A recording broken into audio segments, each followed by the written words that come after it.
Okay, welcome everyone. I call to order the regular board meeting of the Ridge-Niles School District 64 for Thursday, June 20th, 2019. Carol, would you call roll, please? Biaggi. Here. Little. Here. And for the record, Little is calling in. Pearl. Here. Riles. Here. Salas. Here. Sanchez. Sotos. Here. Okay, thank you. With the permission of the board, I'm going to move the opening remarks from the president down a little bit on the agenda so that we can move up the Judith Snow Awards tonight, so if that's okay with everyone. Great, thank you. So with that, Larry, would you lead us in the Pledge of Allegiance, please? We don't have a flag. Where'd the flag go? We don't have a flag. That's right. Been pulling up on the internet? Gotta have a flag. Hold on, we'll see if it's out there. Please hold it. Please hold. Can we put one up? Can we put one up on overhead? You can put one on the overhead. That's what I'm thinking. Can we just, who's connected there? Oh, that's what MJ is doing. Yep.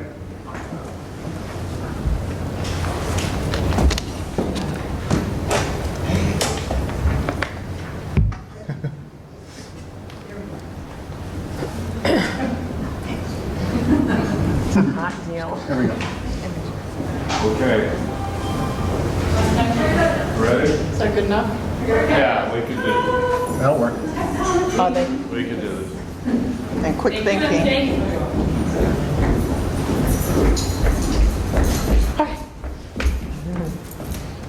I pledge allegiance To the flag of the United States of America and to the republic for which it stands, one nation, under God, indivisible, with liberty and justice for all.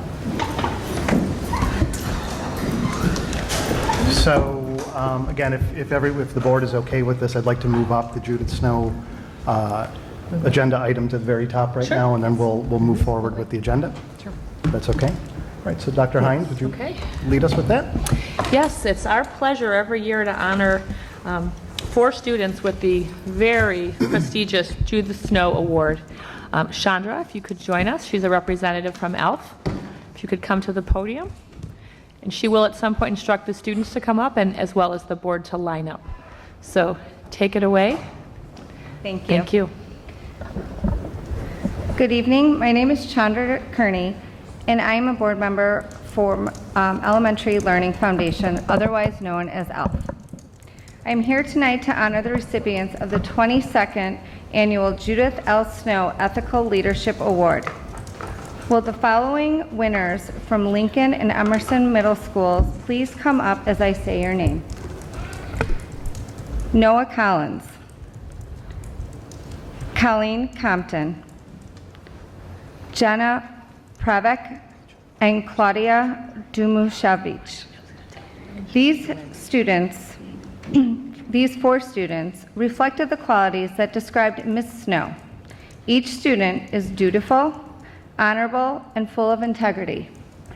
Not only did the personal essays display the acts of leadership, but the recommendations from their teachers and members of the community proved that they are dedicated to making the world a better place for others.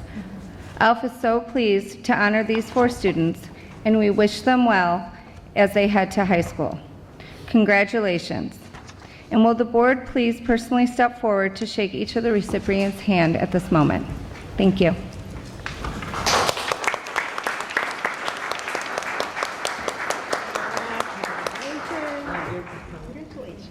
Thank you. Thank you. Congratulations. Thank you. Congratulations. Thank you. Congratulations. Thank you. Congratulations. Do us proud in high school. Thank you. Okay.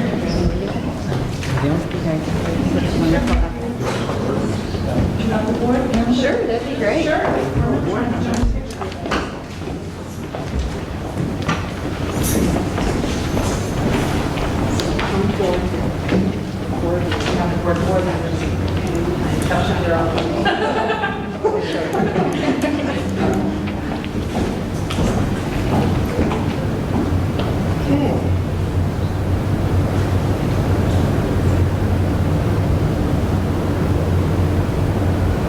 Thank you.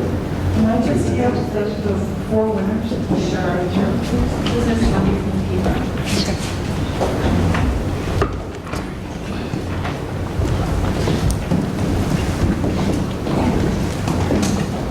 Sorry.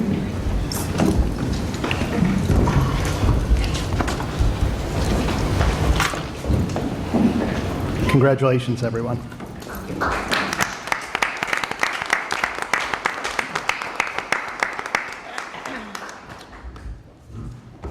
That's great. Okay, well, I'm going to put back up now the opening remarks from the president. So I don't normally have a script, but I'm going to work off one tonight. Sure. A little bit. This is a bittersweet moment for us as we say farewell to Aye. a couple of people with the district that have been very, very important over the last several years with District 64. I wasn't here when the board selected Lori Hines as its next superintendent, nor was I here to witness the immediate sea change that occurred following her arrival. I wasn't here for many of those long meetings and difficult decisions that took place to set District 64 on a new course for success. But happily, I was here at the board table to see firsthand the fruits of her labor. There are far too many accomplishments to highlight tonight, but later this evening, Lori's going to touch on one of her crowning achievements, the 2020 vision, which she developed as a critical strategic plan for District 64, which has dramatically changed the face of District 64 for the better. So instead of me talking on tonight, I thought I would bring someone back, one of our veterans, who was here for those very early days when Lori joined the district and who worked closely alongside her to set a new direction for District 64. But before I turn over the microphone to Dr. Tony Borelli, I want to say that I've never met a more dedicated and hardworking person than Lori Hines. Thank you. Her commitment to the success of District 64 and its students is unmatched and undeniable. As I experienced firsthand, Lori always made herself available to talk at any hour of the day or evening. Lori never seemed to be bothered by the late night or weekend texts, emails, or phone calls from me or any of the other board members. It was truly how she operated, and it's who she is as a leader. So as a board member, as a taxpayer, as a parent of students in the district, I'm forever grateful for her leadership and her dedication to District 64. So with that, I'd like to turn the microphone over to my friend and former colleague, Dr. Tony Borelli.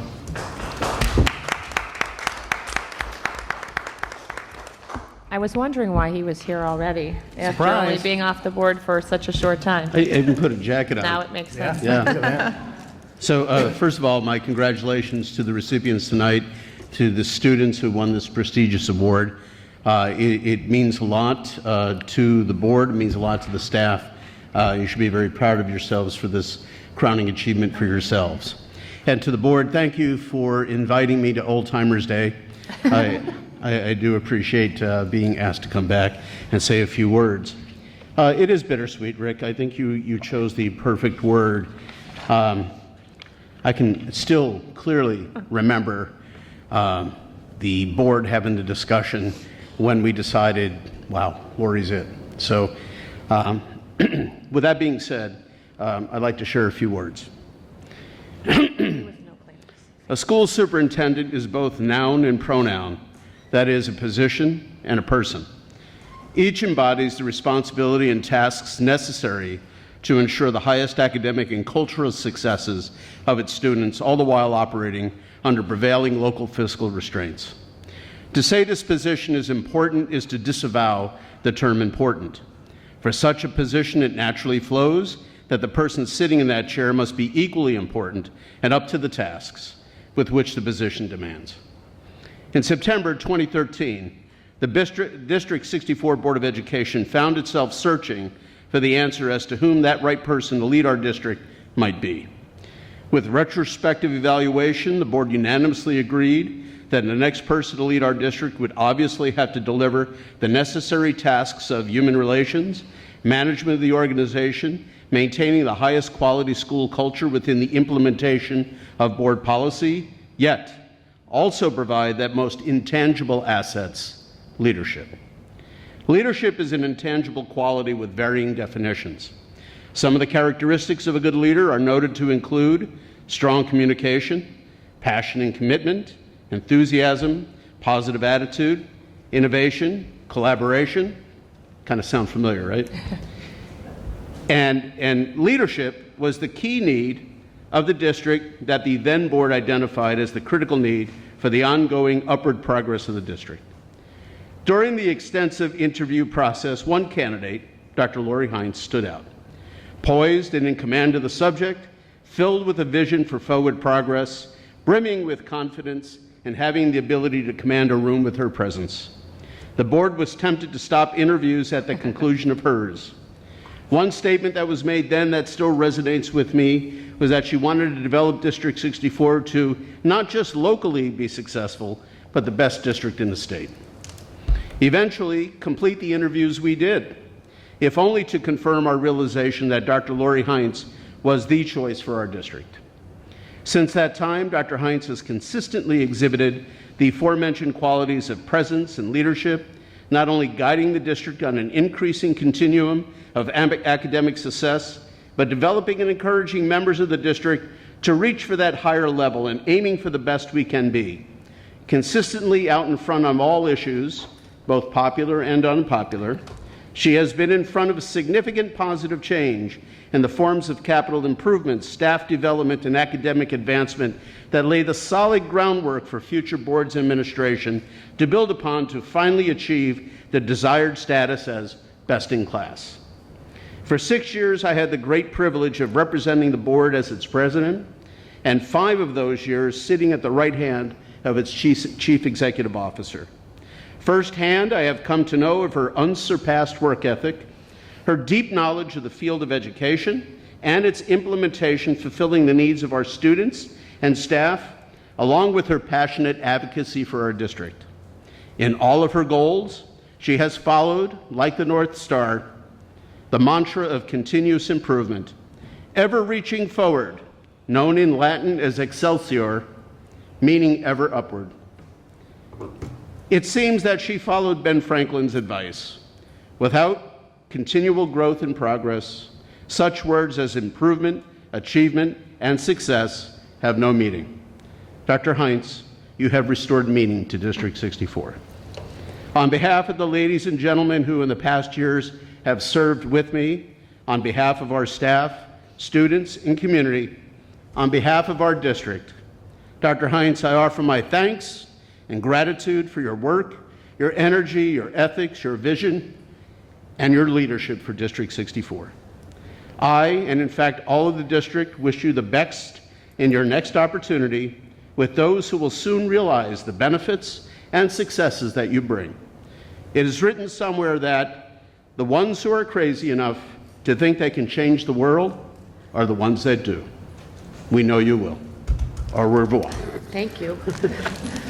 Thank you, Dr. Borelli and Mr. Riaz.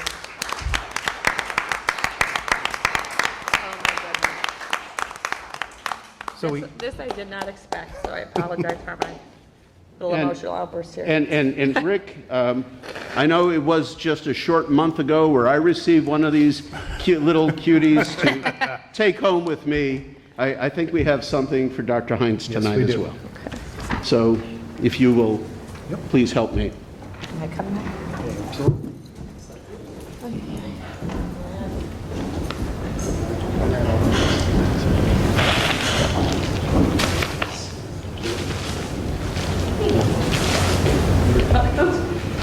Thank you so much. So Dr. Hines, on behalf of the Board of Education of District 64, please accept this award as a memento of our time shared together.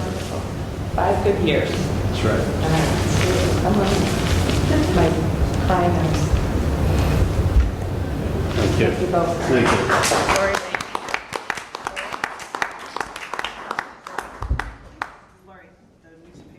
Oh. Tony, would like the newspaper would like to get a picture of you. We're going to redo that picture for the paper. We're going to redo that picture for the paper. Okay.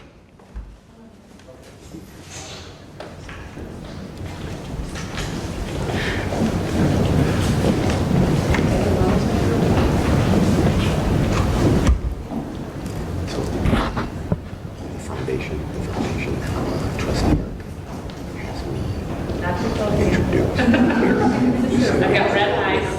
Because of the so this 2 weekends ago, last weekend, that winner was Municipal Restorative Operations. But wait, there's more. So Only a mere woman. there's one person standing up over there who's also leaving. Yeah, that one, right? Oh, yes. So just to keep the tradition going, Dr. Hines, would you mind saying Sure. a few words about Bernadette? Of course. Bernadette. Bernadette. That's her walk-in song when she comes into my office before a board meeting. Bernadette has worked in this district. I didn't know I was doing this, so I didn't prepare anything.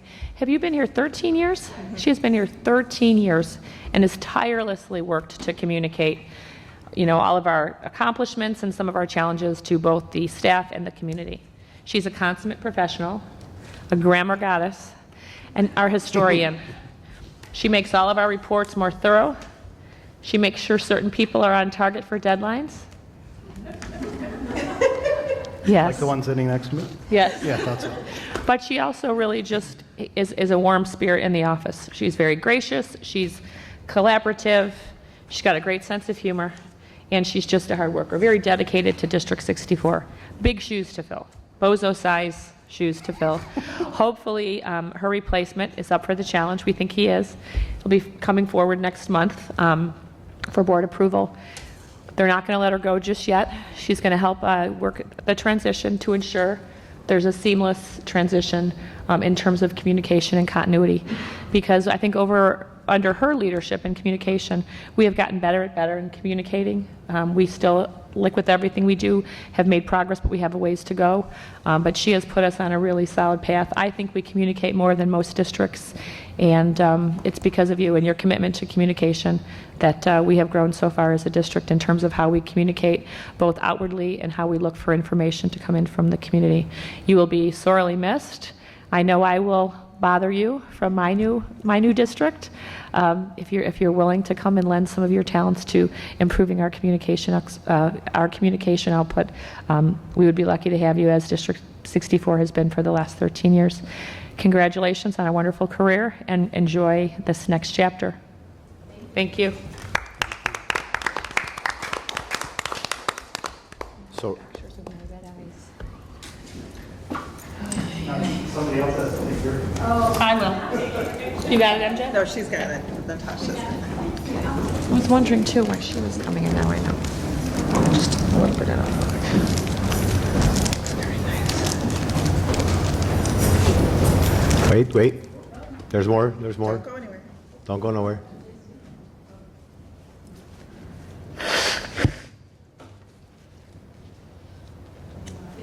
Wait. Yeah, Lori. Oh, sure.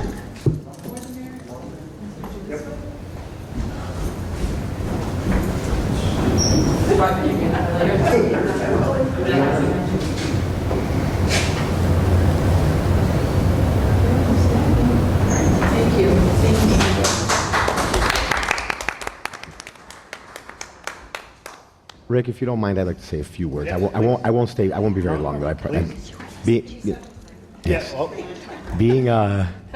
Being here for 4 years, first for Bernadette, I want to say that her unwavering professionalism and patience in everything she does is the one thing that I'm going to remember the most.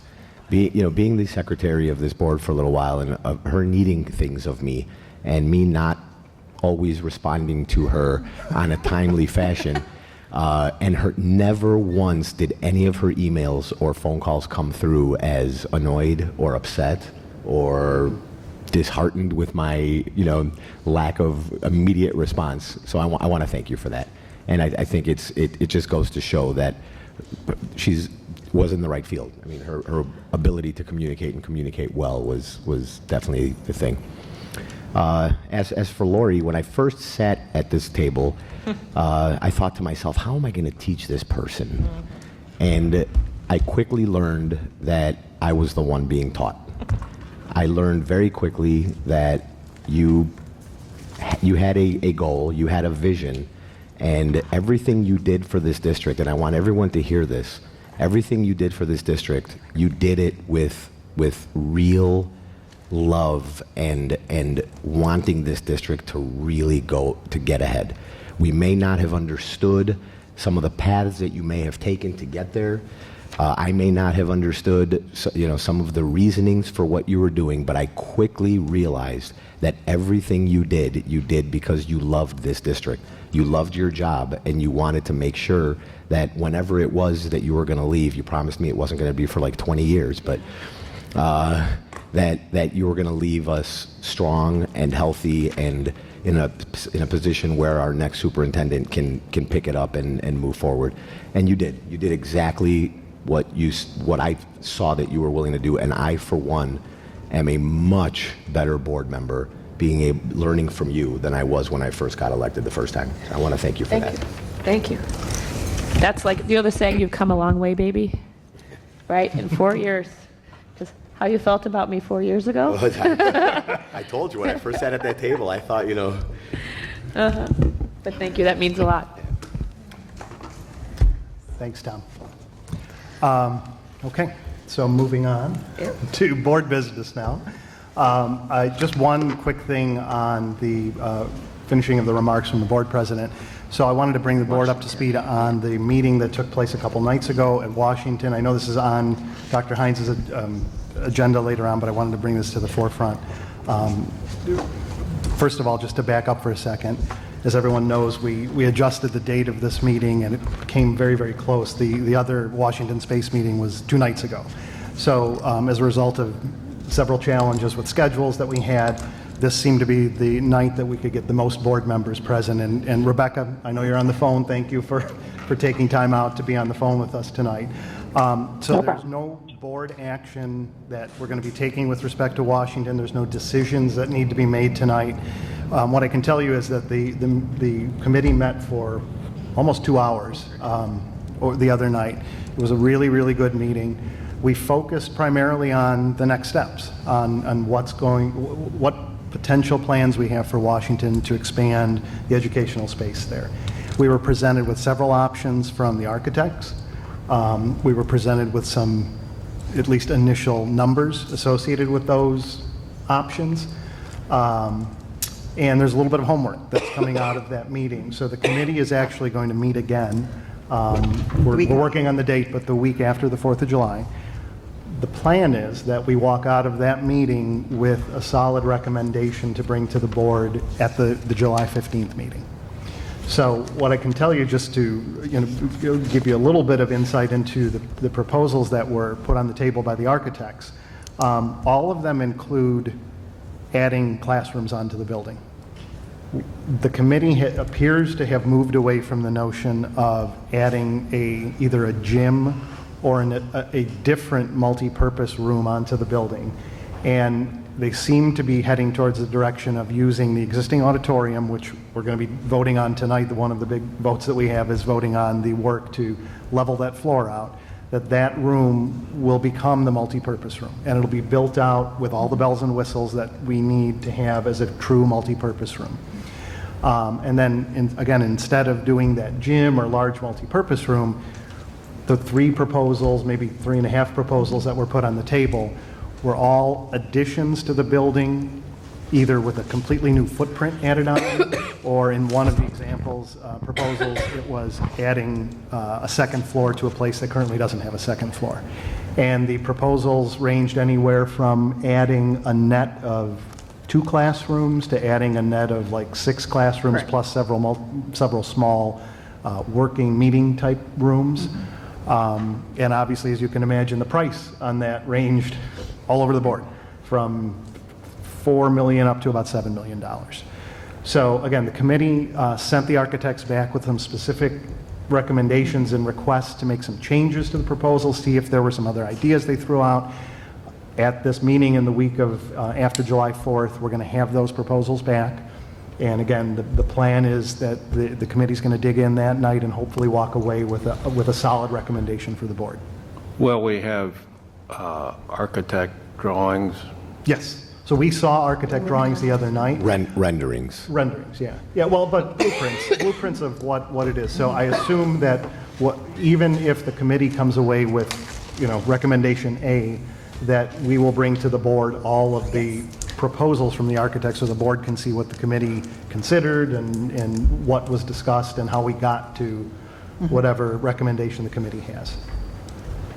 So as Tom and I learned the other night, I mean, we started going down the path with the committee, which was really the wrong place to kind of have the conversation, but there are going to be some, I would say, 50,000-foot conversations that this board needs to have that really kind of directly relate to what we're going to decide to do at Washington. And these, you know, the impact the entire district, not just what's happening at Washington. I mean, we started down the path of everything from full-day kindergarten to redistricting to everything else in that meeting the other night. And again, it wasn't really the right place for the committee to be discussing that. That's really the board. But the committee needed to hear that it's not just Washington in a vacuum that we're deciding. It's really the big picture. So the one thing I'd like to add so this board can contemplate it for our next meeting, because maybe they might have something they want to come back to you with, Rick. Right. The differences in what was proposed to us range from what will solve Washington's issues as they are currently today with slight expansion, ranging all the way up to solving all of Washington's issues today, tomorrow, and well into the future, including the possibility if full-day kindergarten ever came to this district, it would have the space for it. If, you know, so the first range is let's solve what we really barely solve what we have going today, and then it goes to the spectrum of let's solve everything moving forward. What triggered Rick and I to have a lengthier conversation there was if we are contemplating the larger of them all, it's a conversation this board needs to have as to how every school at that point then, if we, in my opinion, if we agree to move forward, and I'm not saying we should or shouldn't, I'm not giving any opinion at this point, but if we move forward on the high level that solves all future issues, then we are obligated to address it for every single one of our schools to make sure that they're all able and ready to take on that responsibility once that this district, and it's not just Washington. So having said that, it's something to contemplate for our next meeting, because we are going to be going into another committee meeting soon in a couple of weeks, and these things are all going to be discussed, and we're going to come back to you with a proposal. And the proposal, you know, if it's just Washington, we're talking several million. If it's every single one of our schools, we're talking 20 or 30 millions. And that's what this board has Right. looking in front of it. So what I can say is that Rick and his team at the architects at Studio GC did a great job. They've given us several really different options. They've thought outside the box, not to sound all cliche, but they did a good job of trying to work with the space we have over there, not go crazy, but provide us with a good range of possible options. And again, the committee the other night, we have several new teachers, 3 new teachers who are on there. Everybody came to the table with 1, an open mind, and 2, with their thinking hats on to figure out, you know, what's the best bang for our buck, what's the best use of space. So it was a good meeting. It was a very, very good meeting. I just want to bring up one more point. I tried to make it the last meeting we had that we have SPED parents on that committee. Yes. So the rumors fly out there that we didn't consider SPED. That's not true. We did. 2 of the 3 parents are parents of SPED children. There is still at least 1 SPED teacher on the committee. Oh, I think we have more than one now. Yeah. And I think it's important that everyone knows that every time we discuss classrooms, space, added space, the SPED issue is brought up by somebody at the table. Discussion of equal space, size, windows, performance, it's all discussed, and it's discussed in detail, and it's in the forefront of the committee's mind to make sure that whatever space is going to be presented is going to work for all the students and work for all the students equally and well. Yep. So any other questions from the board on that? And I will have questions, but I think it'll tie into when we vote on the, yes, exactly. So, Okay. well, I'll wait until then. And Dr. Hines, just because I think you made the request at the last meeting, Dr. Hines is going to give an update, or Luann, which I'm not sure which one of you, but on where we are enrollment-wise during your report Yes. later on in the evening. And you So have that'll that. tie in as well, too. Okay. Okay, great. Well, that is all I have for the president's remarks. So I think we're going to move on now to public comment on non-agenda items. Is there any public comment on non-agenda items right now? Okay, seeing none, we're going to move on to Luann, A3, review of the fiscal year 20 Do you have slides? budget. Yeah. Dan's putting that. Thanks, Dan. So this is part 2 of your 2-part presentation. Actually, 3 now. Oh, 3, yeah, you're right.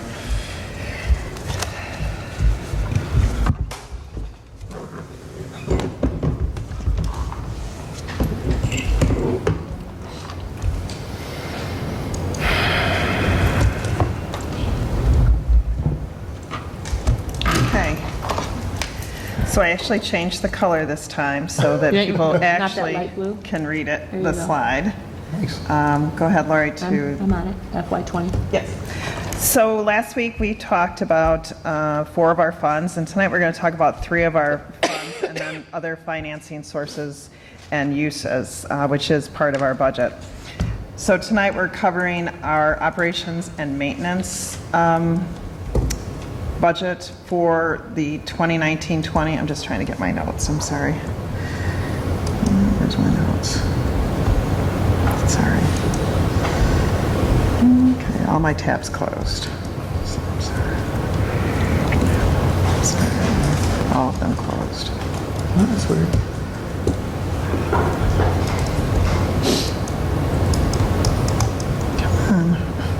So Rebecca, you're on the phone, you can't see this, but we're. I'm trying to get my we're tabs looking- open. Experiencing technical We're looking at the difficulties, Rebecca. PowerPoint slides, and that was in our materials, and she's on the slide that starts with financial year 20. Okay, Carol, narrate every slide for me. okay, we're back in business.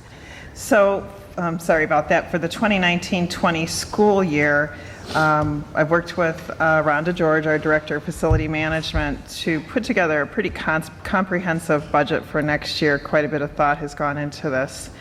So we still have, in different parts of this budget, professional services and in supplies and capital assets, the $500,000 is still in there for projects. Some of the key ones we're working on this year is repair of our univents at Lincoln School. Ron had told me that we need to have some serious work, which is not expensive, done on our univents at that school. And then the agreements for our control systems at Emerson, Washington, and Roosevelt all need to be updated. So we're looking at that right now. We are putting in the budget, I've put about $100,000 in funds to replace items lost in the fire and for professional services necessary to fix our electrical issues in the switchgear room, which were caused by the fire. So I received the initial invoice from the electrician for the work that was done initially to get the building up and running. That bill was $19,000. So we had work occurring on the weekend and everything to get it up and running. They will be back on site to work on in the switchgear room within, Ron can probably explain it better, but we had melted wire, so they're going to have to rewire kind of back to where ComEd joins with the school, you know, where the electricity comes into the building. So I did put $50,000 in for that work. This will all be turned into our insurance company and will be reimbursed for our expenditures. Have they approved the claim yet? Yes, they have. They have. Okay, Yes. so are we up to a certain amount, or? No, it's not limited, and our deductible is very small. I think it's like, very low. yeah, it's very, very low, like $3,000. So once we have that all together, all of our labor, because we do have labor charges too, replacement of all the gym equipment, we literally lost every piece of gym equipment. So we are working with the gym teacher, Lori Lopez, and the curriculum specialist to identify the items that need to be replaced so we can have them in place for the start of the school year. Can we get reimbursed for any overtime that? Yes, Okay, all so- of the labor is reimbursed. Okay. Ron works for free. He doesn't have overtime? No. No, Well, it's salaried. Did you know? salary guy. But the work he does He when he comes says in. it every day. It's still outside the scope of his job. It's still outside the scope of his work when, having to come in for a fire, so I would But he's, think. he's compensated for it. Right, Ron? You're compensated. In joy and happiness in your workplace. He loves it. Our custodian, I didn't know if you guys knew this, actually, John Branch, who's the head custodian at that building, was alerted to the fire immediately. He gets the first call. He actually stayed overnight on man watch in that building because we could not get the fire system back up and running, and the fire department requested that we have what's called a man watch, which is someone on site overnight. So John went above and beyond. He stayed all night and then worked the next day. Even though we told him to go home, he cared so much about his building, he wanted to be the one taking care of it. So really, really great job. Our one other thing we worked on, and this is actually already complete, is outside of our Lincoln LRC area, we have had a mystery of why we were still getting leaking into the LRC area. And we hired, I believe they're called a master mason, that came in and reviewed the issues, met with Ron and the architects, and did put in place a fix for the ongoing issues that we have been having. They also coated that side of the building to help with potential of any water filtration into that side. So we're hopeful that this has fixed the issue. I don't know that we can think of anything else we can possibly do. So hopefully, fingers crossed, it will not occur again. This year, I pulled out, separate from Ron's budget, a budget for any classroom furniture needs. So this includes replacement of desks, chairs, whiteboards, rugs, etc. This has typically been in Ron's budget, and then it's hard for him to tell how much he has spent, or has he, reached his limit on the things that he had wanted to do. So he asked if I would separate this out. So you will see a line item in the budget separated out for those items. Before I move on to the next slide, Sure. just on the Lincoln issue, the masonry, are we certain that the problem, whatever it is that we're still not exactly certain of, was not caused by the masonry contractor that did the work during the renovation? That's such that they should be responsible? No, for these it was costs? in, Ron, do you want to come up and talk about it? It's in some of the more decorative areas of the, Areas we didn't touch during the Right. renovation? Mhm. Okay. Was it Correct. leaking? Was it leaking before? Yeah. yeah, but nobody could figure out why. Okay. As everybody knows, we've been having an ongoing problem with Lincoln. It's been going on as far back as people can tell me. We've corrected a lot of little things, taking baby steps, trying to correct, look at the least expensive and the most obvious first, starting with insulating the attics and some of the different areas that were causing drafts, and you could feel changes in temperature, and so we did all of that. Most of that we did in-house. We did some tuck pointing to the building. Replace the roof. Yeah, we replaced the roof and closed up the parapet walls and those things. The building was tuck pointed. Well, that part of the building was tuck pointed 4 years ago. ago. When you started. Our first year. Yep. Yeah, the summer I started, I believe, was tuck pointed.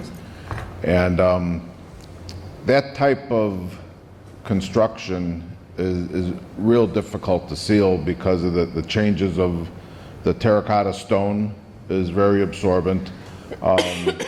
The solid masonry construction, even though it's an 18-inch wall, there's no air gap in it. It's continuous brick that's just tied together by turning courses. So brick and mortar being porous naturally, that when you get moisture in there, there's no way for it to escape. And in newer construction, they put an air gap in there, and what that does is it actually lets the moisture coming through the wall condense and drip down. And I don't know if you've ever noticed on brick walls, you'll see like a little piece of rope hanging out the bottom at the foundation. Well, that's the wicking material that absorbs the moisture and lets the water drip out of the structure. The type of construction that Lincoln is doesn't have any of that. So trying to find the leak or trying to prevent moisture from getting into the walls has been the problem. And underneath all of the window frames is a decorative course of brick that, instead of it being flat brick, it actually has turned the brick into points that is without tearing the wall open and taking that brick out and replacing it is near impossible to properly tuck point. You can't get grinders in there, so all you're doing is scraping with a trowel trying to get loose joints out. So that's what we did with Grove, is we went through and opened some of that up, repaired as much of that as we can without physically tearing the wall completely open. They opened up over the windows and put some flashing in. That type of construction, when they did it, they typically didn't put flashing above windows and things because it's solid construction. So they actually opened up, removed the course of brick above that, and put flashing behind there to try to catch any moisture that might be coming down the wall.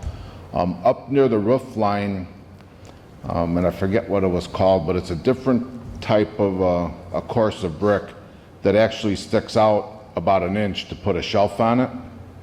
So you've got all flat wall and one course of brick that sticks out an inch for decoration.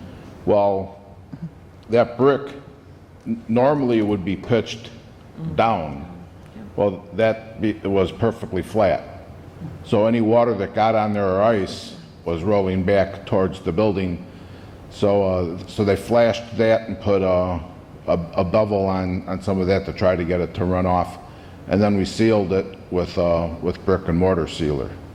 And we did just the one side of the LRC. That was the most obvious sign of, when you went there a couple days after it rained, you would see different spots on the brick that were wet. So we started with that side, and if this doesn't solve it completely, then we'll do the other two sides of it that are exposed. But I really think that this was the side that was causing most of the problems. So is the brick on the inside getting wet spots, or are you actually getting water, like dripping water? You weren't getting water dripping on the inside. You were getting high levels of humidity coming through. Okay. And a musty smell from, when brick gets wet. From the moisture in the brick. Yeah. I mean, if you touched the brick, it didn't feel wet. It just felt cool and damp. So there's no leaks? No. There's no physical water No, leaks? it's humidity leaking through the building. It's not water coming through. Have you been told that it's probably because when this building was built, there was the amount of sealing of the space was nowhere near what it probably currently is today? There were more drafts from the windows, there was more drafts from the roof, there was more, so there's a lot more air circulation. Well, that's part of it. You're not getting the air exchange. We sealed tight the building, but the building wasn't built to be sealed tight that way. But we try to compensate that with the new code compensates that with the HVAC systems that mandate how much outside air and air exchange you have to have. So are we, maybe we should look at that. Maybe we're not balanced well. We're replacing this. That's getting the new unit. And that might solve the problem. And that was one of the first things I looked at, being that's the trade that I came from. That first thing I did was check to make sure that we were getting outside air and dampers were opening and closing when they should open and close. And part of the problem with the older systems like that is they didn't have enthalpy controls, meaning that they can't control the amount of outside air coming in and balance it out with indoor and outdoor humidity and still satisfy the the CO2 in the room. They can today. They can today, but they couldn't then. Yeah. And it used to be a gym. Yep. Thanks, Ron. Thanks, Ron. Thanks, Ron. I think after you put in the new system, the whole problem's going to be gone. One of the other expenditures in there is in our grounds area. So we are no longer paying True Green. They're completely gone. Everything is now done in-house and is organic in nature. In order to maintain our grounds and provide the needed equipment for snow, we will be bringing bids to the board to consider for additional needed equipment. Probably Tom's the only one that remembers. Prior to my and Ron starting, the district had leased John Deere snow removers. It was not the right type of equipment to be leased or purchased for the areas that we need to use it for. The lease is coming out. It was not a dollar buyout lease. It actually has quite a price tag on it. And so we will be returning both of the John Deere snow removers and all of the accessories that they leased at that time. So just kind of the overarching high points within that budget. So any questions? I look at Larry.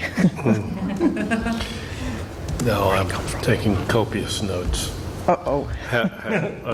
Back to snow removal. We're working with Park District. We have met with the Park District and talked with the Park District when Rick had asked us about it, and it really is not feasible with the amount of space they have to plow, the amount of space we have to plow and get ready. So we did meet with them right after that meeting, which was a couple of years ago. And they just weren't able to do that. They weren't able to take it out. In fact, we've had the city had asked us to do their plowing. Not the streets, but all their lots and stuff. That's all I got to say about that is, How come? I don't know what that means. That means that I'm a little bit surprised that maybe we couldn't urge by getting all the players in the city of Park Ridge together and solve a problem that's least expensive to the taxpayer. Well, except if you think about it, you're still going to need the same bodies and the same amount of equipment to accomplish the job. And, part of it is the Park District doesn't have that manpower on staff either to be able to plow and shovel and snow blow all of our property. Yeah, the biggest problem that was told to us by all the different players is that we can all share in the same equipment, but who's going to get it first? Right. So if you have plowing issues and you're sharing it with the Park District or even with the city at that point, who's going to get plowed first? I understand You'd end what up you're having to buy double or triple the amount of equipment, which then doesn't save the taxpayers anything. And then the same thing went with the Park District. If we were to share equipment with them and we had to cut lawns, and it just the time that it took to get all these lawns cut, it would almost, you'd be almost cutting lawn 24/7 nonstop, and then you'd be running into manpower and overtime. So I'm sure there's somebody out there that might be able to put together a schedule to maybe see if it can work. But we did address this. Yeah, I've talked about it too with city council.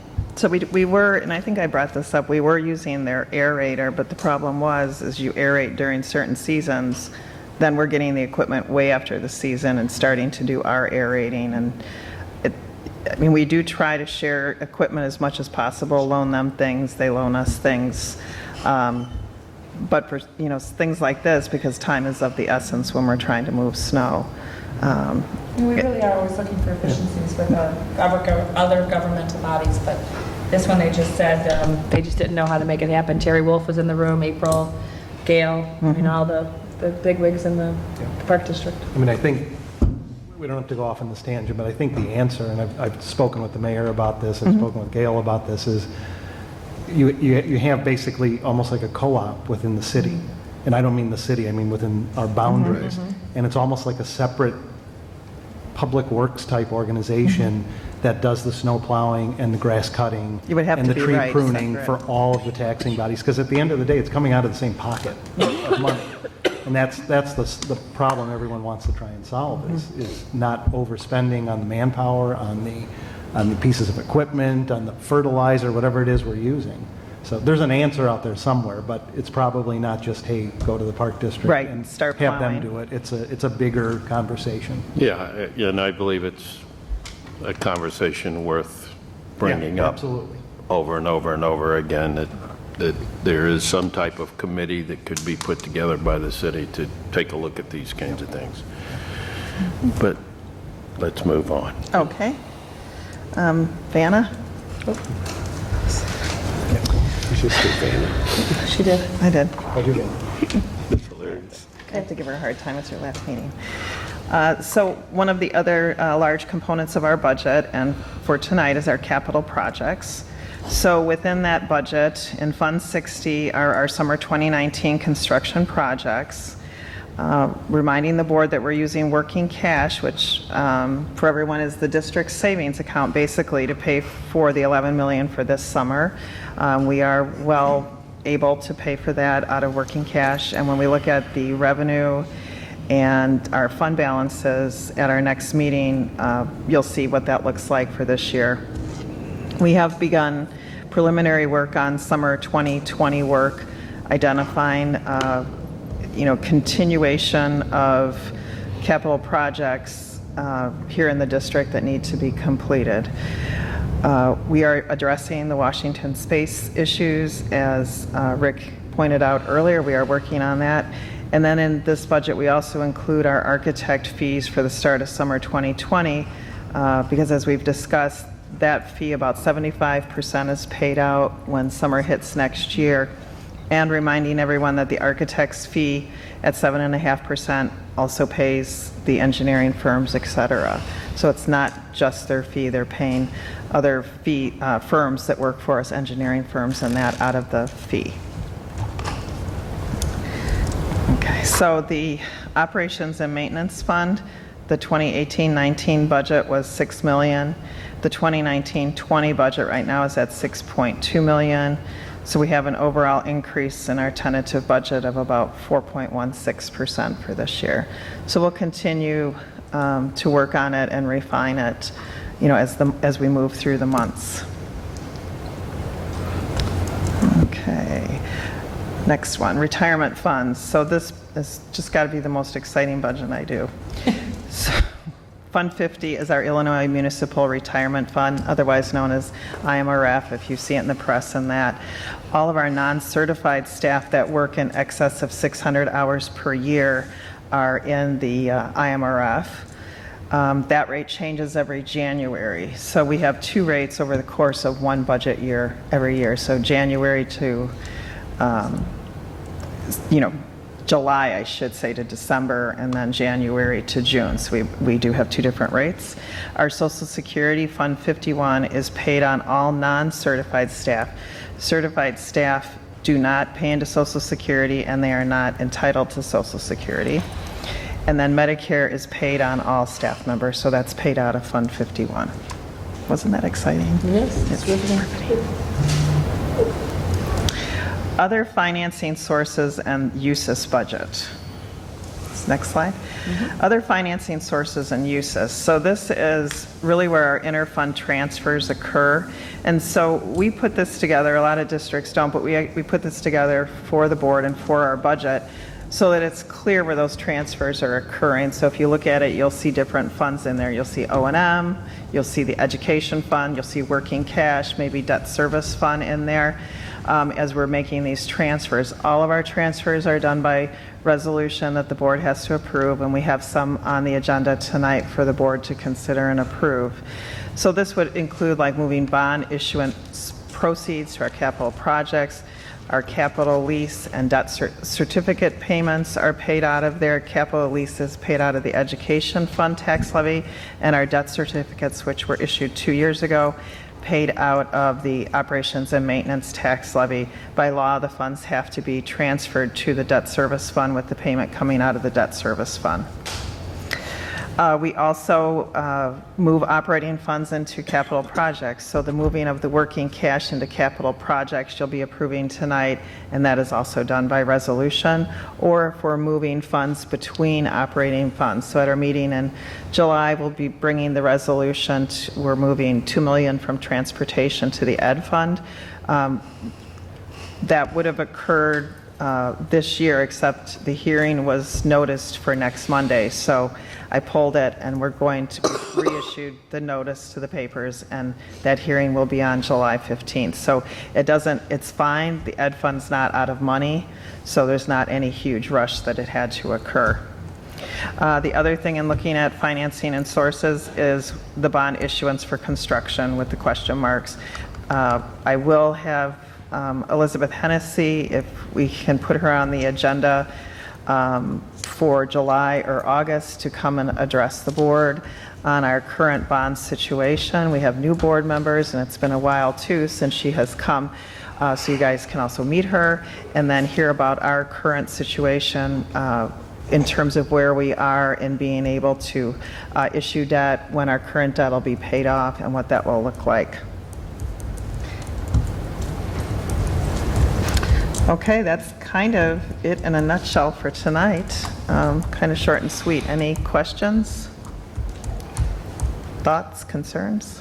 Rick, do you think it would be best to have, what'd you say her name was again? Elizabeth Hennessy. Elizabeth Elizabeth Hennessy. Hennessy to talk to us about bonds before or simultaneously with discussing the Washington issues?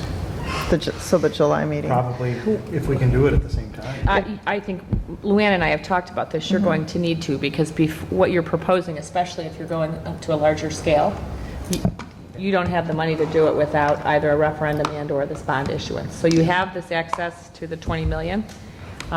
Earlier this year, we had asked for authorization for the 9.9. We were told not to do that. So we need to come back to that conversation, because you're really not going to be able to go forward with these plans that you're meeting to discuss without doing one or the other. And truth be told, we would probably need, even if we did go to referendum, we would probably still need the bonds anyway as a bridge until the money started coming in. If the referendum were to pass, it's going to take time for that money to flow in. We would probably need the bonds as a bridge to carry us until that money starts flowing in. So I think it would be very imperative, if we're going to be moving forward on such large scales as we're discussing, that we start getting ourselves fiscally ready for it.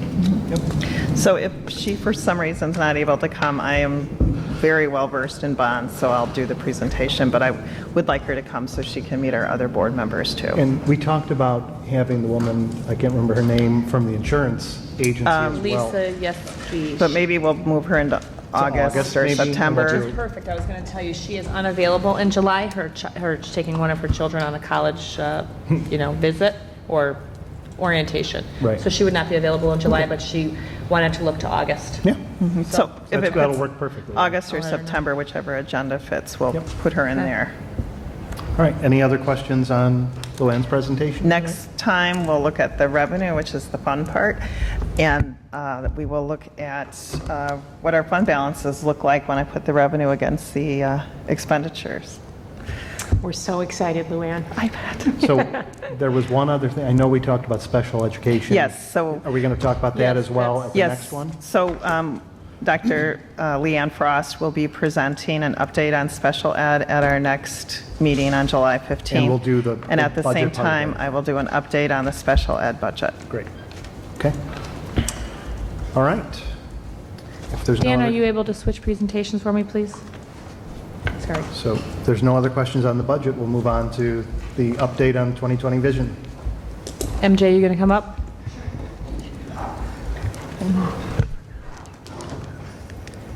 Okay.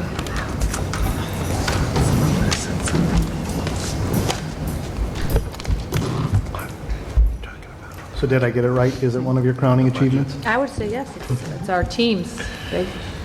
Administrators, teachers, members of the board. It's been a big founding kind of roadmap document that's really helped us move forward in a lot of ways. We'll talk about some of them tonight. Great, thank you. Rebecca, are you still here? I am. I'm just being very quiet. Just making sure. All right. Okay. So as Mr. Biaggi said, I'm going to give you an update, as I do every year, on the progress made with our strategic plan. The year I started, so 5 years ago, really, at this meeting, the board adopted the 2020 Vision Strategic Plan. During my first year in the district, we gathered a lot of data to help create this strategic plan. And because we have new board members at the table, I was going to take a few minutes to kind of back you into how we got to this plan and then take you into year 4. Also, as well, for the benefit of Dr. Olson, who was not able to be here tonight, but I'm sure he's going to view this video when he gets back from his vacation and when he starts his tenure in district. So during my first year, we partnered with the Consortium for Educational Change, otherwise known as the CEC, and they are an organization that works throughout the state of Illinois on helping districts understand where they are in the educational arena, where they're strong and where they have opportunities to grow. A team of 39 professionals from various districts across our area came in and conducted an audit, and they looked at 3 different areas. They looked at learning, collaboration, and results. They spent 3 days in district and countless hours reviewing documentation that we provided prior to their arrival and during their stay. They then wrote a findings report. As administrators, we took the finding report and we really spent many, many days diving deeply into the feedback that they provided for us. And then we formed a stakeholder group that helped us write our strategic plan. 39 members of the team. Now we're down to probably about 23 that keep coming back, 20 or so. But we wrote the plan. We did a survey in which we had over 800 folks comment on areas that we should focus within the strategic plan. We held a number of focus groups. We went out to community groups, any that would have us, pancake breakfast, men's groups, Kiwanis, Rotary, you name it. We were talking about some of the feedback in areas that we were going to focus on. We also got a lot of data from the community in terms of what they wanted us to look at and work on during the first phase, the first 5 years of our strategic plan. We did 2 preview days when we had a working draft, and community members were also able to come and hear the working drafts and respond to what we were formulating, and we took their feedback and we made adjustments to the plan. So this wasn't written by 5 or 6 administrators, certainly not by just me. It really encouraged a lot of participation from folks across the community. And some maybe that weren't as involved at the board table or in the audience or out in the community maybe didn't understand that, but we feel very proud about how many voices were listened to contribute to the development of this plan. Beyond this plan, though, beyond the event of gathering data and writing a plan, we reconvene on an annual basis. We review our progress and we look for feedback from members of the committee to see if we're on target or if we need to pivot any of our areas of focus. When we had that meeting just about 3 weeks ago, and we provided a similar presentation that I'm going to give tonight to them. We talked about next year's areas of focus, and then we took it a step further to say, after 2020, what will Dr. Olson and the team, this Board of Education, want to do in terms of helping develop another strategic plan? All right, so without further ado, let's review. One of the big tasks that the committee did first, after synthesizing data, was really helping determine a vision. What was it that District 64, what mattered to them? What did they really want to achieve through this plan? And the mission that we came up with was we certainly wanted, every child's learning experience to be inspirational, but we wanted to kind of cover these 4 areas. We wanted there to be a discovery component to education. So we weren't just going to be teachers delivering messages to children and then children were just going to be listening and filling notebooks, as many of us experienced when we were in school. We wanted it to be more reciprocal, more research-based. We wanted kids to have an opportunity to collaborate and have a voice within their plan. So we wanted a discovery component. And MJ, when we talked through the first 3 strategic objectives, there's one in particular that really hits on this. Certainly learning. We're an educational system. It's our primary purpose. It's why we exist. It's what we talk about, why we have budgets and spend money and write strategic plans to ensure kids are learning. Achievement matters, not only academic achievement, but we want to make sure, going to that last square, the green square, that our children are receiving a well-rounded education, the academic component, but also the social emotional component. So our mission statement is something that we revisit every year, and it really is at the center of what we do. And we like the infographic because it really tells a story without a lot of words. These are the things that we care about and helped anchor this plan. Our plan, as most of you know, has 6 strategic objectives. I always say the first 3 are the most important, and they're centered around teaching and learning. And MJ and I will walk through student learning, and those are the 3 areas: mastering the 4 C's, a rigorous, viable, and written curriculum, and differentiation in SEL. We've been heavily focused on those over the last 4 years, and we know that when the next plan is written, I don't see any of these areas really going away. They may branch off in different directions, but this is still going to be very critical to the work of the next plan and the next leadership team and the board. That middle group, kind of sandwiched in between teaching and learning and finance and facilities, really has to do with our educators and how we continually invest in their professional development. We have early release days on Wednesday. We have money within the budget to make sure teachers have an opportunity to go to workshops, to pay for subs when we pull them to write curriculum or to provide professional development. We're very committed to continuing to grow our teachers because we know we want the very best teachers. Destination districts have dynamic staffs that are continuing to grow. They're not doing it the same way they've always done it. And that's been a kind of a push-pull, but it's been an exciting change, I think, within the district. And then the last 2 are what we call really the foundation. and we talk probably the most about this at the board table, which is unfortunately, are the finance and the facilities. We have been very focused on our facilities over the last 5 years. As you know, the other foundational document that we made sure we had the data gathered around was the health of our facilities 5 years ago. We released an architect, we brought in a new architect, and we had a master facility study done. The master facility study was very eye-opening because nobody knew the health and wellness or lack thereof of our 8 assets, the community's some of the most important and expensive assets within this town, were in fairly abysmal shape. Deferred maintenance had been an ongoing strategy, and we've spent the last 5 years really working on health, life, and critical infrastructure, digging ourselves out of that hole. So the next set of administrators and this board will be able to start to do the exciting projects that I had really hoped to do 5 years ago, right? You're getting close to being able to do those. Darn. And then the finances to support the work. We can dream big and we can want to do all kinds of things for our students, staff, and the facilities, but we have to make sure we have the revenue streams to do so. So we wrote a multi-tiered financial framework. It had 3 revenue streams, 2 of which we've operationalized, one in which you just heard Luann say you're going to need to revisit that $20 million to see if you're going to access it, or if not, where will the money come from? Because again, we can dream, but if we don't have the money, the dream is never going to be, operationalized. So strategic objective 1 has to do with developing students who master the 4 C's. And this is where, MJ lives and breathes. She spends a lot of her time, as does her partner, Lori Lopez, who apologizes, but she had, with the rescheduling of this meeting, had already had vacation scheduled and was just unable to go over and be here tonight. So MJ and I are going to tag team, and I'll take the first part of this objective. We've done program reviews very steadily over the last 5 years to make sure that we have that really refreshed and viable written curriculum. And if Lori were here, she would tell you that when she arrived 6 or 7 years ago, the curriculum really wasn't written down. Every teacher had some loose guidelines of what needed to be taught. They had standards that they knew they needed to hit, but it wasn't really mapped out, and there were no pacing guides that would support how teachers move through the curriculum. So children across our 8 schools, 5 elementaries, 2 middles, and 1 EC, could have very different experiences, and they were driven by the teachers that were leading those classrooms. And we knew that as a district, our children deserved to have a very similar experience, if not an identical experience, to the largest extent possible with the curriculum.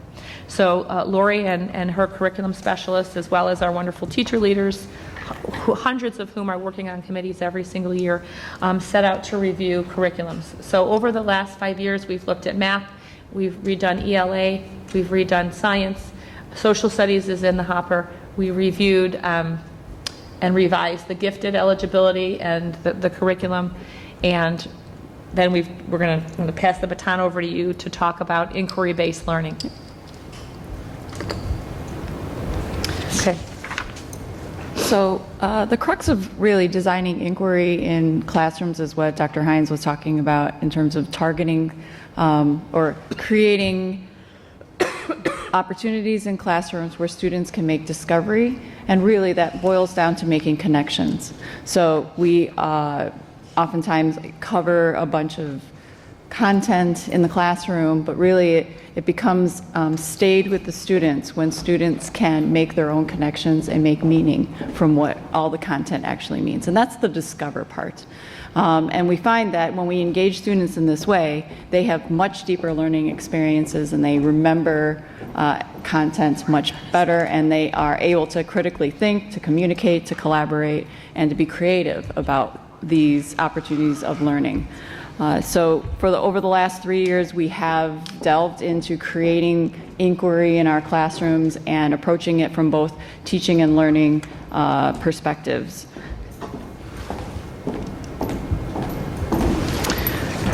Also, one of the things about, in part, what Dr. Hines was talking about in terms of being able to have consistent program reviews is to be able to also have consistent local common assessments. And in that sense, we have an idea of what's being covered in the classroom, what learning happens with students, and then we're able to pull all of our best ideas together and talk about how is it that you're able to move students farther in this particular standard. Tell me what it is you're doing. Let's see if we can replicate that across the board and give that opportunity to all of our students. Well, a critical component to that is to have an understanding of what that means. What does mastery mean? What does learning about that particular concept means? So one of the things that we did this past year was implement a system in order to be able to deliver and collect that data.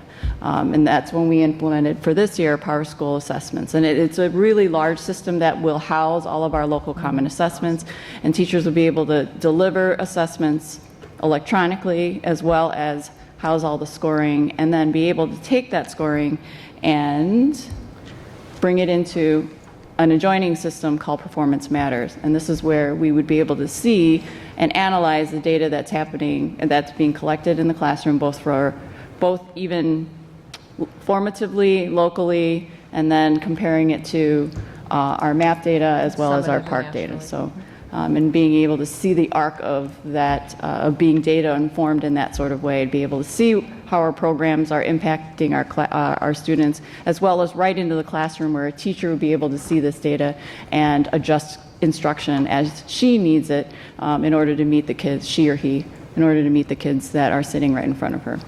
I think one of the largest committees too helping right now, in addition to the curricular committees, is the Middle School Review Committee. So that is something that you will hear a report on probably at the August meeting. It's been an ongoing committee. Many of these committees, this Performance Matters, Power School, these have been working committees over 2 or 3 years.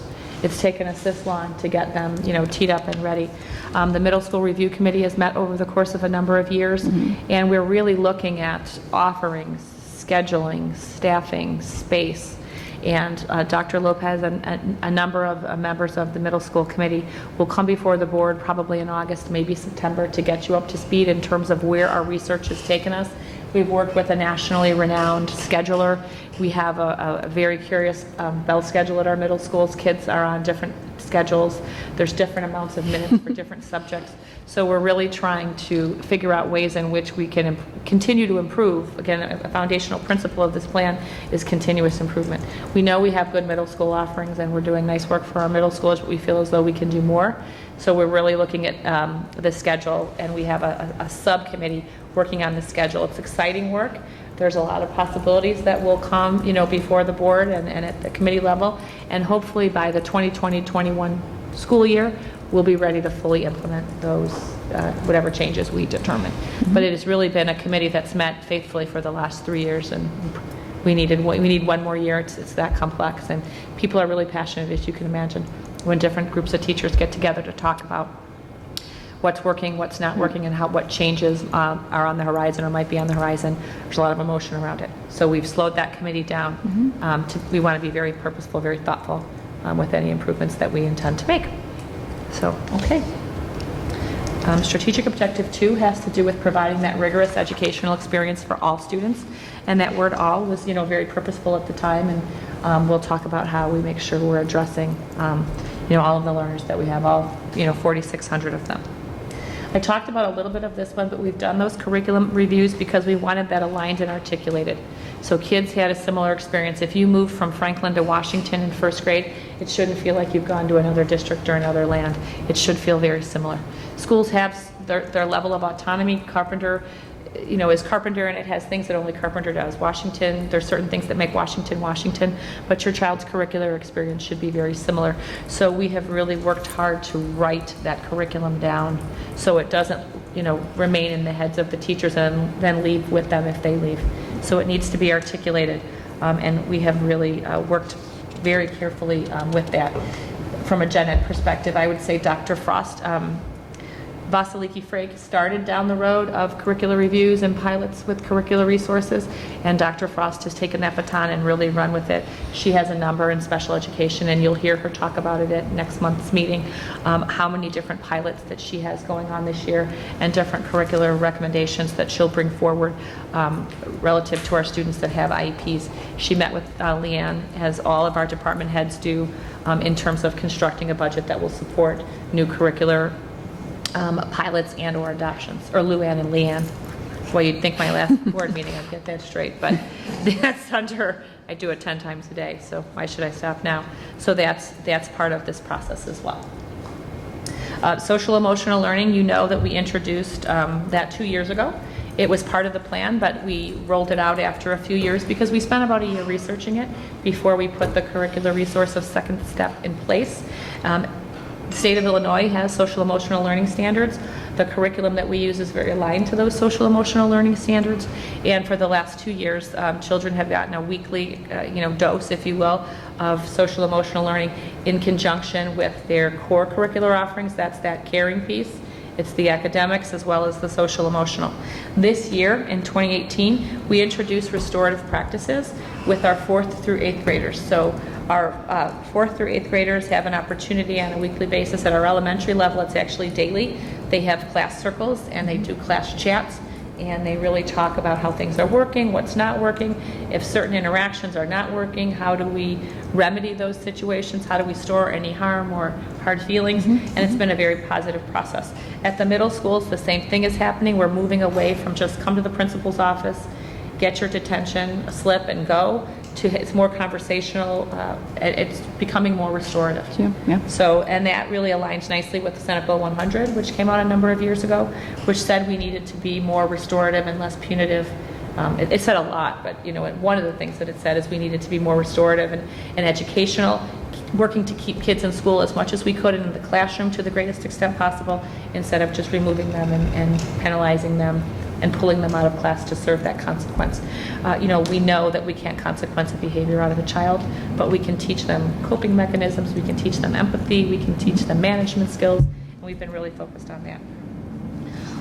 We will be offering and rolling out further advanced restorative practices because we just want to continue to grow that, and our goal is to push it down this coming year into grades K-2 or K-3. We've introduced CHAMPS, which really has to do with how individual teachers set up their classrooms to be very positive places where kids have clear expectations, common language that they use, and very common expectations with how they should behave within a classroom. We've also introduced a climate and safety survey this year that has been very eye-opening, and the SEL committee has took a deep dive into the data, and the results of that data are helping really shape what direction we're going to go with SEL, if we need additional supports, training, more time for students. So that SEL committee is working with Dr. Lopez, and that will become an annual survey that we'll do, and the data will help drive how we expand SEL offerings and restorative, the area of restorative practices, how it will grow moving forward. So we've talked about restorative, advanced CHAMPS, and that's it. Oh, I think the big thing Lori has on the docket for 1920 is to select a district-wide SEL benchmarking tool. So she will talk a little bit more about that in the fall. Common assessments, I think you hit, but I think what's so important for the board to know about common assessments, because typically a board just looks at that summative data. You see how the MAP data comes in the fall and in the spring, or you see how PARC comes in at the end of the year. Well, actually, by the time we get it back, it's the fall of the next year. So there's nothing we can do with that data, which is why common formatives are so important for a district to have. And I liken it to a summative is like an autopsy, and a common formative is like a physical. How are you doing? Your blood pressure's in a good place, your weight's not so good. So what are you going to do to adjust your weight? So it's in real time, it's more responsive, it's more individualized. So the teachers have been writing these common formative assessments for probably 3 years. And we're almost done across all departments and grade levels. It seems like it should be a simple thing. It's very complex for a number of reasons, largely because you have large groups of passionate teachers with a lot of expertise trying to come together and reach consensus around what we should assess and when, and how do we know when we've gotten there, and what do we do when we see that we're not. So this has been, an ongoing process. All of these seem like, oh, they're so simple, but really most of these initiatives have been going on for several years, and we're just about there with all of them, which is why we wrote a 5-year plan, because we knew the work we would do would be, multi-year. And it's been a valuable learning process, even just to have these kind of collegial conversations about what does mastery of this standard actually look like? What should we see students doing? How do we get there?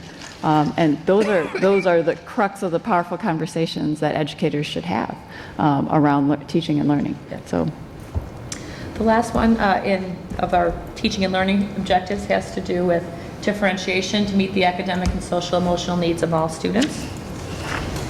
And the first area here is interventions. We knew that we wanted to develop high quality tier 2 and tier 3. So for the most part, what I've been talking about with strategic objectives 1 and 2 have to do with core offerings. That's the kids' curricular experience at their grade level. It's aligned to their grade level standards, and it's kind of where you set the bar. A typical second grader should be able to know and be able to do X, Y, and Z by the end of the year. And then we create curriculum to support them in getting to those outcomes over the course of the year. But we know that some students need more. They need more, and that core curriculum, that bar is just a little bit too high. So we have to make sure that we have tier 2 and tier 3 interventions. When we started writing this plan, we really didn't have viable interventions. We didn't have, coordinated entrance or exit criteria to get into interventions. We weren't using the same intervention resources across the district, and now we have the same high quality, evidence-based, research-based interventions that are available to all students across the district with the same entrance and exit criteria, the same number of minutes, so on and so forth. So that's been very exciting. This year, we implemented LLI reading intervention in kindergarten through 8th grade. For next year, we're going to take a look at tier 2 and tier 3 SEL intervention tools. Because again, some of our students need a little bit more than that once a week SEL experience that they have with their whole class. So that's a project moving forward, and we're going to design and standardize writing those interventions across all schools. So I think that's important. The MTSS process links very closely to this. As MJ said, we've implemented Performance Matters. That allows us to track how students are doing within intervention. Before it was MTSS, it was RTI, which stood for Response to Intervention. Are our students responding to the interventions that we are putting in place? And if not, let's not continue to give them interventions that aren't meeting their needs. Let's make sure that we're responsive to those interventions. So we have been working to put an MTSS process in place that is fully written and fully resourced, and that we've provided the right professional development to staff to know how to implement these tools. Okay. One of the things this board has heard me talk about is about 4 years ago, maybe 5, we started working with Ann Kazimis on SMART goals, because coming out of the CEC, they found that we didn't have a common data language, and we weren't really using data to make informed decisions about what kids needed. So we've spent the last 5 years putting cohorts of data leadership teams from all of our schools together through the SMART goal process. We're getting pretty amazing, to the point that our teachers could probably lead SMART data training, but we know that we have 4 new principals coming on board and a new superintendent, and some new folks in student services. We'll want to make sure that we have an onboarding process for leadership so they can continue to lead their teacher teams in data usage that helps make great instructional decisions for kids. Anything else, MJ? No? Thanks. It's a lot in that. Okay. Strategic Objective 4, foster effective communities of practice through PD and staff support. Jumped ahead of myself there, but just talked about SMART goal training. This is Carpenter's data leadership team. They meet many times a year to review student data and take a look at how our students are progressing and how we're grouping students. Are our interventions effective?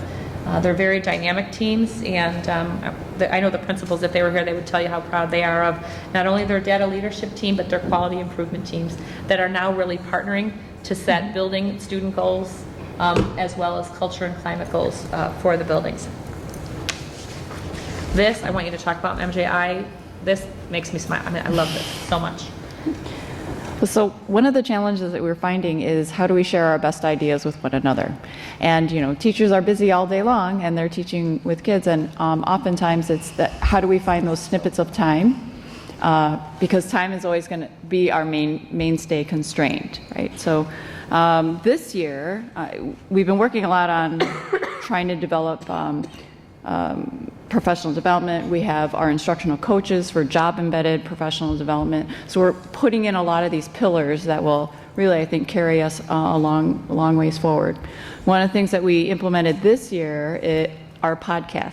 So we have our own podcasts. So you can go on iTunes and subscribe to them. But we thought, wow, what better way for teachers to continue to get inspired, continue to be motivated to seek new ideas, to hear about the other things that are going on across the district in classrooms by fellow colleagues. And so I'll Jump First is a podcast that we've developed. We feature a teacher and the instructional practice that they're actually doing or that we can highlight. We've also brought in thought leaders in particular areas as well and interviewed them. And so head to iTunes and get inspired. We have some really just phenomenal teachers who are going to be sharing their practices. And we hope to continue to, in professional development, inspire teachers for continuous improvement. What's that other thing that I can learn about so I can implement in my classroom and teach better? And that's going to reach students and help them to achieve. So sample some of the lessons. It's great. Next, learning and coaching, differentiated professional development. Just like children, teachers learn at different rates and they have different levels of expertise. So we don't deliver just a one-size-fits-all professional development approach for our teachers. Teachers are given more voice and choice in their professional development, whether it be during the Wednesday release schedules or at other times. And we really are encouraging, as I'll Jump First illustrates, to put our teacher leaders in the driver's seat. We have a great deal of in-house expertise that we want to really capitalize on. So we're providing a lot of professional development. We always provide professional development around any new curricular initiative, ELA, writing, this integrated math that you heard Lori talk about recently with the high school shifting to an integrated math path. We have professional development to do for our middle school math teachers to understand the progressions and how the content is going to shift. So we're going to need to provide professional development around that topic. And I believe that's it. But I think the other thing linked to this strategic objective, and I was so very grateful when the board approved additional differentiation or instructional learning coaches to help. Our ELA curriculum is very robust. It is not for the faint of heart from an instructional standpoint. Our teachers are working extraordinarily hard to deliver a differentiated curricular experience in English language arts to students. And I know MJ and I and Lori started talking a couple of years ago about instructional technology coaches versus learning coaches. How do we afford both? They're both necessary. And we were brave and we asked the board if they would, give us a few for the fall, and they said yes. And we're very excited to see the direct support that they're going to be able to provide our teachers in continuing to help them differentiate that curriculum, because it is not a one-size-fits-all reading language arts experience for any of our students. So our teachers in some ways are teaching individual kids, they're teaching many small groups of children. It's one teacher to 20, 22, 23, 24, 26 kids. Yeah, and I have to say too that the instructional technology coaches, although they're instructional technology coaches, are instructional. And so all of us are banding together to support this implementation of new instructional practice. Very exciting. All right. We don't have to spend a lot of time with 5 and 6 because we spend most of our time with 5 and 6, but we want to make sure that we focus on some of the highlights of the 4th year of the strategic plan in terms of what we're doing with finance and facilities. Safe and secure learning spaces to support 21st century learning. For those of you that have been around for a bit, you know that our mantra from 5 years ago, or coming out of my first year, was safe, warm, and dry, because we had so much health, life, and critical infrastructure work to do that had to become the priority. We needed to button up our building envelopes, take care of leaky roofs, leaky windows, and so many other things. We wanted to get to check all the boxes with this mantra before we got to that phase 2. So everybody knows we're under construction. 3 schools right now: Roosevelt, Carpenter, and Field. are getting their vestibules, their office enhancements. Some are getting some additional class space. Field is getting a multi-purpose room. I update the board via my Friday memo, so you have a kind of a sense of what's happening each week. Principals then push that information out as they see fit to their staff members, because they're curious about what's happening in their building. They're not able to access the buildings in the summer, and many of them are chomping at the bit to see what it's going to look like. We have other projects taking place. The roof at Franklin is being replaced. They're tuck pointing that building. Washington School is hosting WOW. They're not getting a lot of work as some of our schools. No, they're not. No, Roosevelt is. No, Roosevelt is. Sorry, Roosevelt is hosting WOW. Lincoln's had some minor work this summer. Jefferson's, parking lot and sidewalks are being done, or were done last year. Yep. And Jefferson is your big wild card. It's your big question. What are we going to do with Jefferson? That'll be part of phase 2. Looking ahead to the summer of 2019, we've talked about Lincoln, the HVAC system Ron talked about. Corridor flooring is coming together at Franklin and Field. I got pictures the other day. It looks fantastic. So that's very exciting. Other projects, and I'm not sure, Luann, if you know yet, is Lincoln's parking lot being replaced this summer, or is it going to go to 2020? We're going to be doing something with it this summer. Something. And then eventually you're going to get it's going to get the Jefferson treatment? Or it's Yes, gonna be we may fully do the replaced? Washington treatment first. Okay. And then the district-wide replacement of door handles and doors where necessary. So we've had it probably for about a year. We've had a door project going on. As you can imagine, we have thousands of doors across the district, and we had a team of folks from Studio GC literally going to each door in the building to determine, is this door fire rated? What kind of mechanism does the door have? Is the door in good enough shape? And we'll be presenting to the board, the findings and the cost to replace the doors that we think need to be replaced, with the ultimate goal being, obviously fire rating, but the teacher's ability to lock the door from within inside the classroom for another layer of safety. We, over the course of this strategic plan, wrote a comprehensive safety and security plan for the district. It was a multi-year project that we finished, 2 years ago? And one of the things, Paul Timms was here from Rita, and we've kind of checked off all the things that he recommended and then some. But one of the last things to do beyond the vestibules was this door project, and that'll be work moving forward, potentially for the 2019-2020 school year, or Yes, in the evenings they'll in be the doing evening. it. So they're going to work kind of second shift to start the project, the arduous task of replacing doors and/or locking mechanisms as the kind of the final phase of security. The physical security, and then with the SEL focus, it's that social, emotional, mental health approach. And we've done, safety kind of 2 ways. So we feel very pleased about our ability to be able to do that. As you've heard Luann and I say over and over, this was phase 1 of a multi-year. It was the first time the district had ever had a multi-year facility plan. We wrote it, and we've really kind of, I think, hit it out of the park over the last 5 years. But we've got more work to do. And as Mr. Biaggi said at the beginning of the meeting, the Washington Space Committee is meeting, and it's probably going to be a model that will become used at all the schools as we take a larger look at beyond health, life, safety, and critical infrastructure. What do our schools need in terms of capacity and in terms of 21st century? Where do we get to dream and have a little fun? Perhaps we'll be in phase 2 of a 5-year master facility plan. I think the other big thing relative to our facilities, and Tom mentioned it, Mr. Sotos mentioned it, has to do with full-day kindergarten. This board, and it's certainly linked to having Elizabeth Hennessy come back, potential referendum and/or a bond issuance, full-day kindergarten. Do we want it? If so, what's it going to cost, and how are we going to afford it? So that's going to be a big part. It layers into that second phase of master facility study. And then I don't know, comfort and safety, if we need to talk about strategic objective 6, because I think Mrs. Kolstad already did that. Is there anything in here that you think we need to hit on that we haven't already? Financial framework, cash on hand. No, I think we covered it, because we had the demographer come in terms of enrollment. That was part of our plan to determine do we have the right amount of space for the educational programs that we want to deliver, as well as our student population.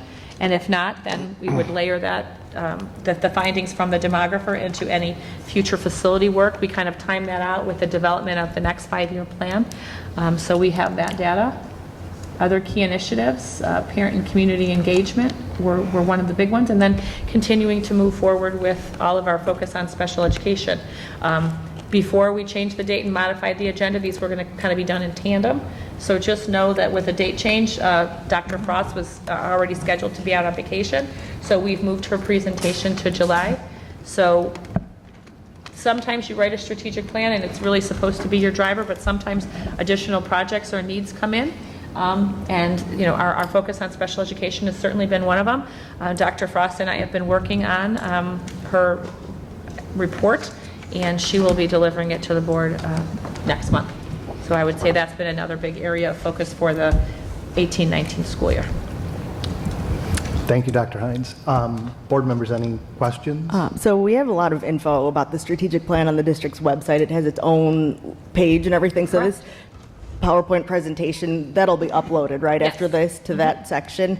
And then I just had a question about the steering committee. It used to be bigger. We have the list of the 2015 members, and it looks like we had 39 people, including 2 board members. So we don't have any board members right now on the steering committee, Well, right? what happened was Dr. Borelli did come. He came to our steering committee meeting a couple weeks ago, whenever we had it. And then when you write the new strategic plan, you'll put 2 members on the committee. You'll have to decide if 1 or 2 of you would like to join the review committee at the end of 2020. I don't know if that'll be as critical, because you're going to be forming a new committee to write a new plan with a new board, new superintendent. So Right. So before his term ended, was he on the committee? He or- was. Okay. He always came So to he our was the board member before Scott this Zimmerman new was as election. well. Okay, so, And then when- like, I'm just saying before, I mean, just last term, I guess, so it was him. And then we cut down a lot of people, so there's, what, like 16 fewer now? It's just a matter of who comes. We invite Right. everybody, but if they're unable to attend, that's... Yeah, it's not that we intentionally it's cut out of our- anybody. Yeah, They- oh no, that's fine. they Yeah, just and then couldn't it would be continue. nice too, probably, to just update the list, because we do have the list of the members from 4 years ago, just so, you know, we could see Who how- came? Or how Who's it's hanging in there? evolved over, not who signed in, but who's actually on the committee still, because I'm assuming a lot of these people would have dropped off, though, you know, because, right, Well, the committees are listed there, the whole committee's listed there because that's who originated the whole plan. entire plan. Yeah. And so We we've been just invite- carrying out the plan for the last 4 years. We invite every member back, and just based on availability, some can come and some cannot okay, come. so then you haven't, so, okay, the number's down so much because you've never added anything. Would that be a consideration for the final year of the strategic plan, since, you know, this will be the last one, 19 to 20? Would it be good, or would that be pointless to add? I think it new would almost be members? pointless in a way, because we've already Yeah. met with the steering committee to see if we needed to make any refinements or adjustments moving forward. We know what work we have to do for 1920. And we've always, as people have moved out of their positions, we've always tried to add Put their a replacement in the similar position, so that if people are there by virtue of being representative of a certain employee group or a certain school or a certain level of teaching staff, we've tried to always, as the years have gone on, if people have made shifts, we've added in a different person. Yeah, and any strategic plan I worked on, there's a, committee that steers it, and then there's a group who executes it, and it's different, it can be different in that way. And so I think this was the development of the committee, Sure. The steering And the plan. of the strategic plan. The worker bees are really our teachers and our administrators that do the heavy lifting in making the objectives come to life, and then the subcomponents within each of the objectives. Yeah. So I've got a quick question. It's probably a loaded question, but given your departure and a couple of the other administrators' departures, are you confident that we've got a plan in place to transition this to Dr. Olson so that he Yes. can take the baton? And I know we've got consistency with many of our upper leaders in administration, so we should be good from that perspective. I absolutely think so. We invited Dr. Olson to attend the review, and he was there. He and I have spent a number of days together transitioning, so he's ready to kind of take the helm. One of the things that our team has done from a leadership perspective is we've kept a 5-year calendar of what initiatives have to be done, how we're going to parse them out over the years. The team spent a considerable amount of time over the last few months, knowing that I was going to be leaving the district, to take a look at what work do we still have to do in 2019, 2020, and what of that work can we tie in a bow and say, ta-da, we're finished, and then what of that work is still kind of hanging out there for 2020, 2021. So I think the decision point that the leadership team, as well as the Board of Education, will need to make, it kind of links to your question, is at what point next year do you write a strategic plan? Because we know that we have, this was a 5-year plan, so we should have, and we do have work to do next year, because that's the final year of a very robust plan. You know, this is our RTI plan. 2 years of growth in a year's time. I mean, we've had a lot of things we wanted to improve, and we've worked like mad to improve them. But then we have this little orange column here in my computer that says these are some things that we're going to we know that we're probably going to still be talking about, or maybe even be launching into 2020, 2021. So it just becomes a matter of when do you write? Do you write in the winter? Do you write in the spring? So it's ready, and then you just kind of include some of these items in the next plan, or do you take it in kind of a different direction?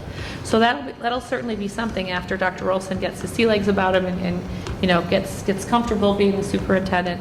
I'd be curious to see his vision on that. He and I have certainly had a number of conversations. What this board thinks in terms of strategic planning, and you know your role in that process. So that's an ongoing conversation that you're going to need to have. My recommendation would be that you start that conversation in September and October, and because if you're going to get a committee together, like I would recommend that you do, that takes time to map that out and to get to advertise, to get participants in, to make a selection, to set dates. It takes a very long time. So you're going to want to start that sooner than later and have those conversations early, so then Dr. Olson also knows how to pace his work in terms of the leader of that strategic planning process.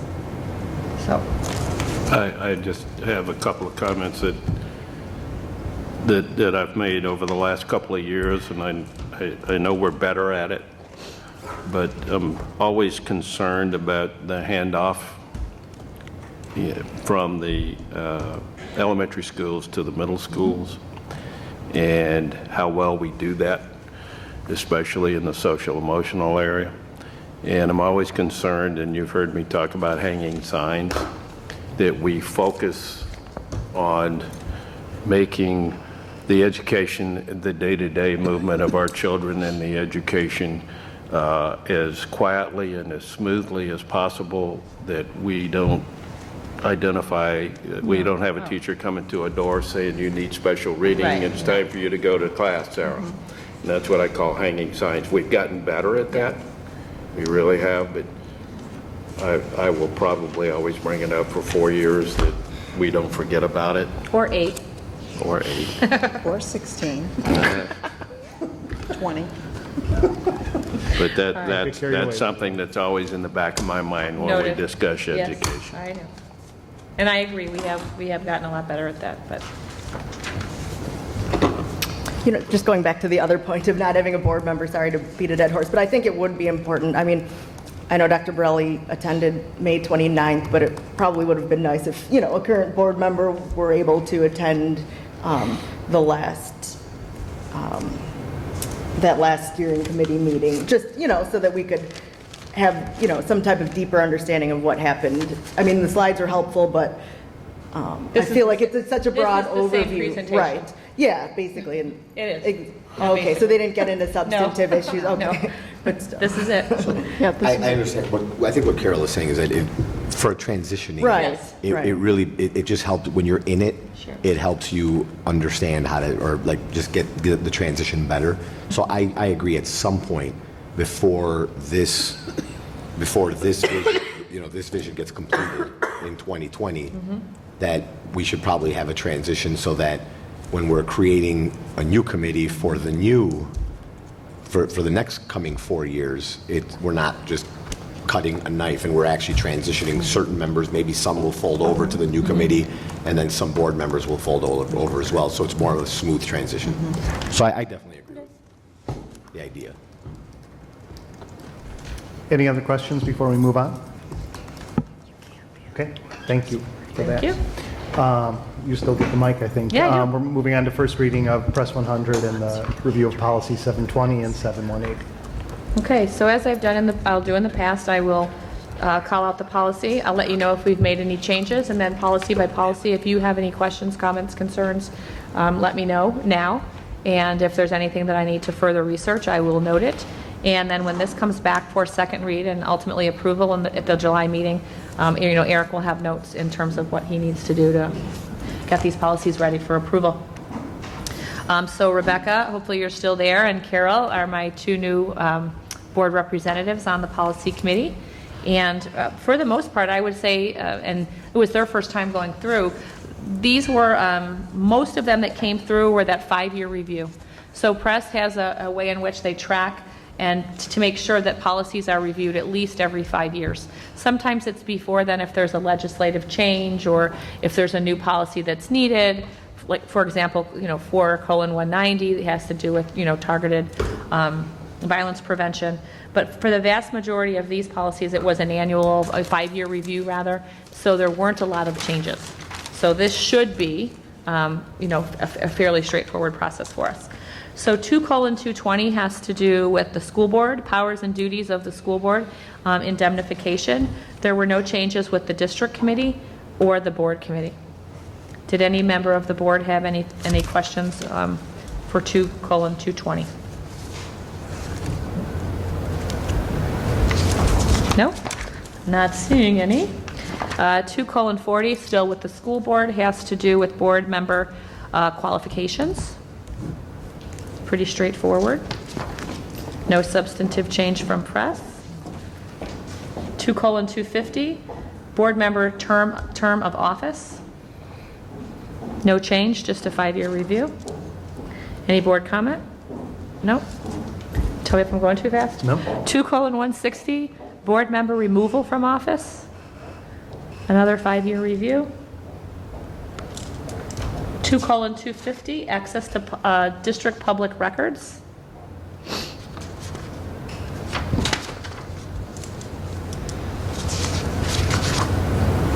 I would say the one thing we talked about, just like a couple little of my chicken scratch notes, if anybody was interested in terms of fees, it's 10 cents for a white copy, 15 for a colored copy after the first 50 copies, just for new board members, in case you were curious. And page 405, under preserving public records, MJ's department is works on the digital records aspect of all of that. And then I think that was it in terms of little things I wanted to make sure that you knew. Oh, and then the last thing, I'm sorry, I missed it at the bottom of page 3 of 5. Also with fees, we have started at the board's request that FOIA log, and we report at each regular board meeting how the FOIAs are coming through, and we include them so you kind of see how they ebb and flow. So that was it in terms of the 200 section under the board. 4:30 has to do with revenues and investments. We didn't have any changes in operational services for that policy. Minor language, very few changes with Press. 4:100, insurance management. It was another 5-year review.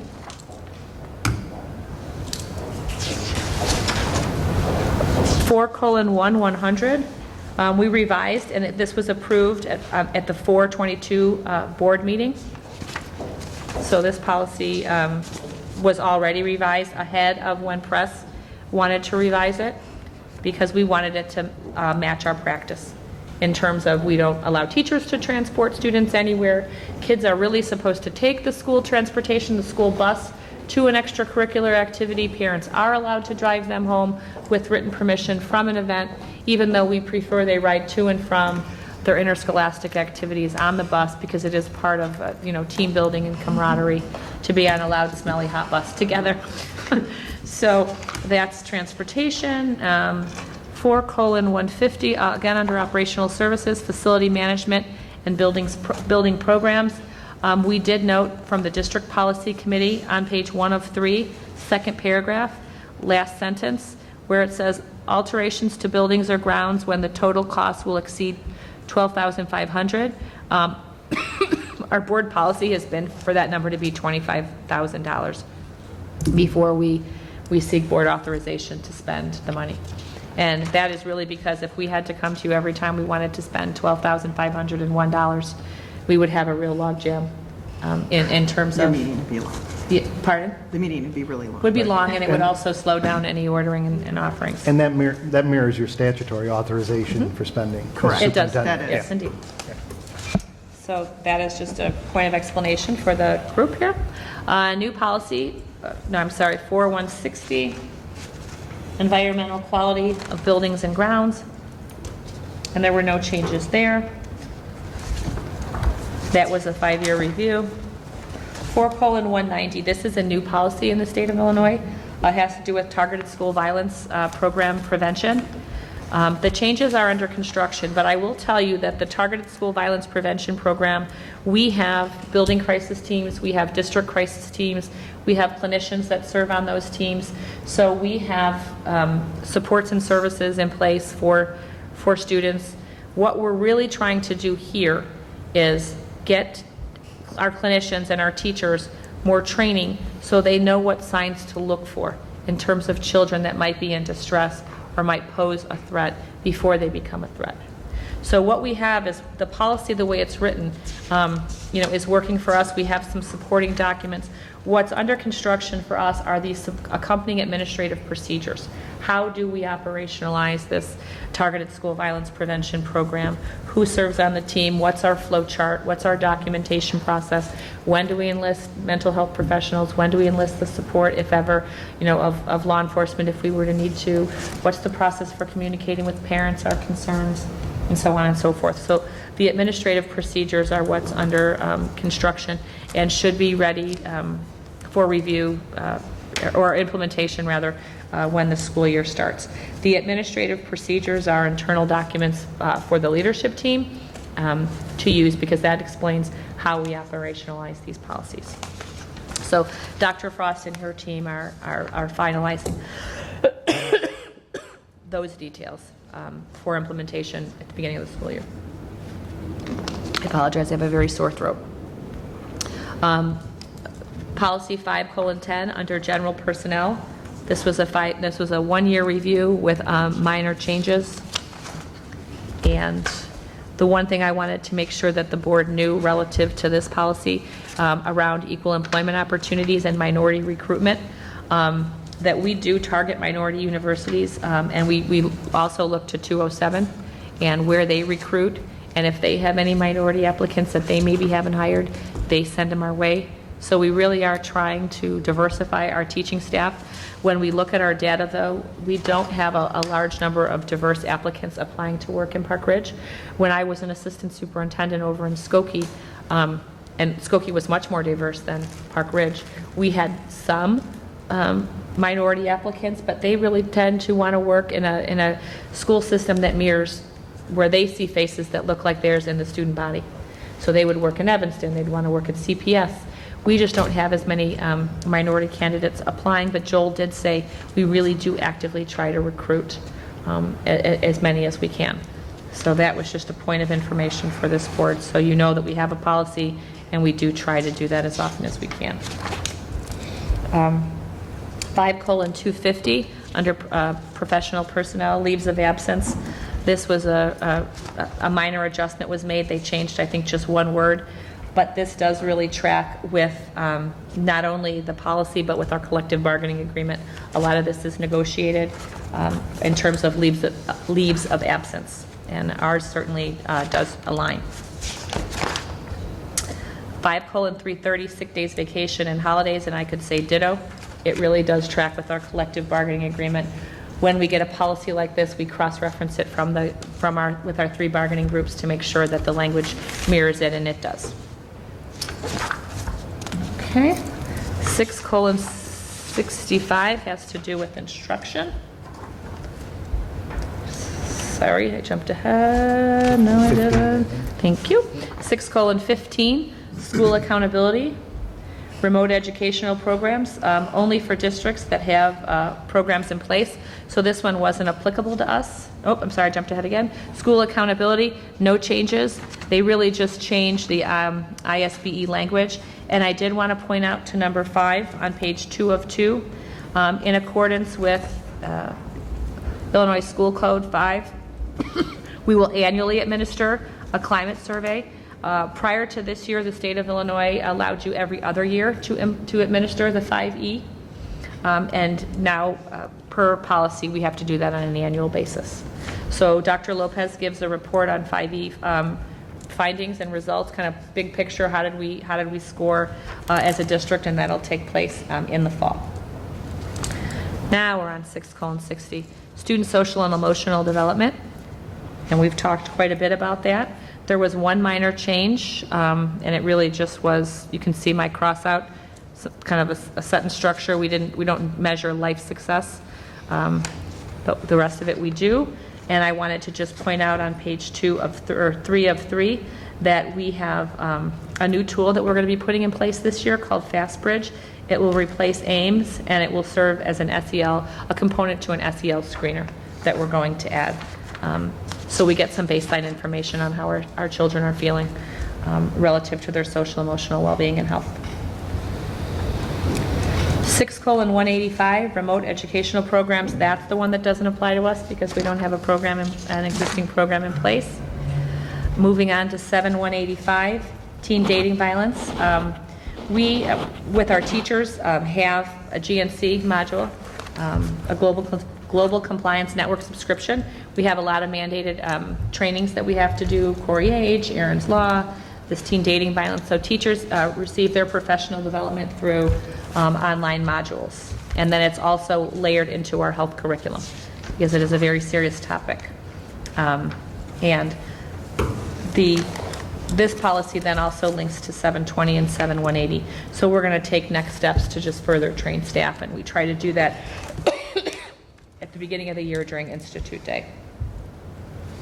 8:95, parental involvement.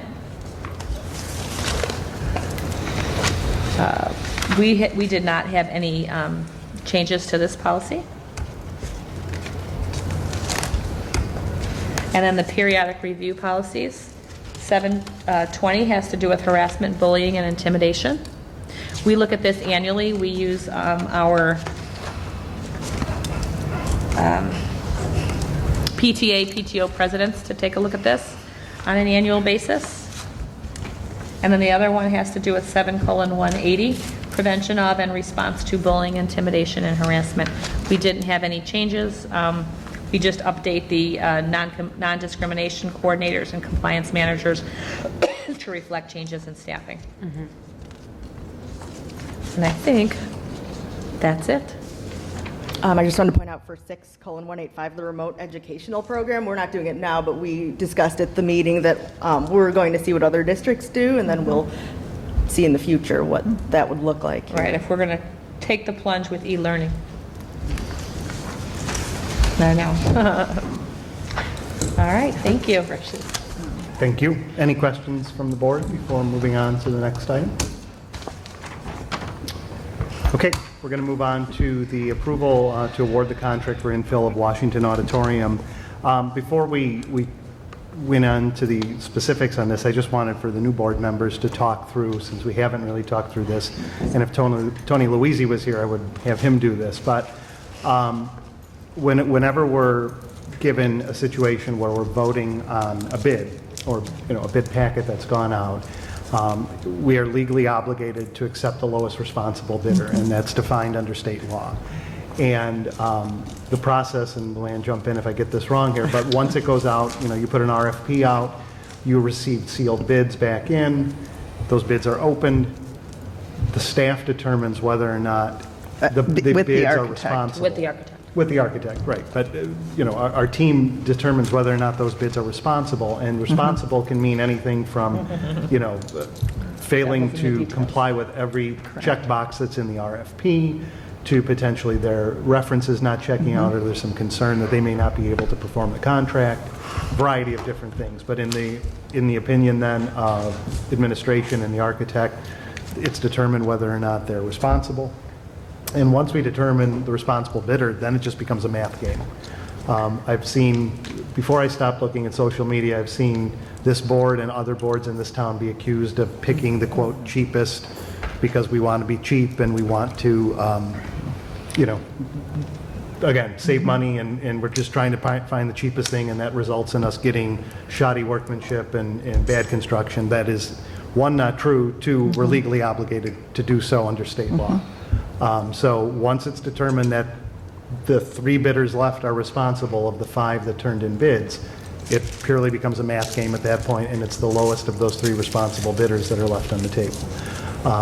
And as I understand the law, and again, I would ask Tony Luisi on this, but the board's hands are really tied at that point. We have to vote in favor of what is determined to be the lowest responsible bidder, unless the board is aware of a reason why that bidder is not responsible. So we're basically usurping, or not usurping, but second guessing basically the opinion of the administration at that point and saying, no, we have reason to believe that company X is not responsible for this reason, and we're going to vote no tonight. Absent that, we're legally obligated to vote yes on these under state law. So, Or did I get that?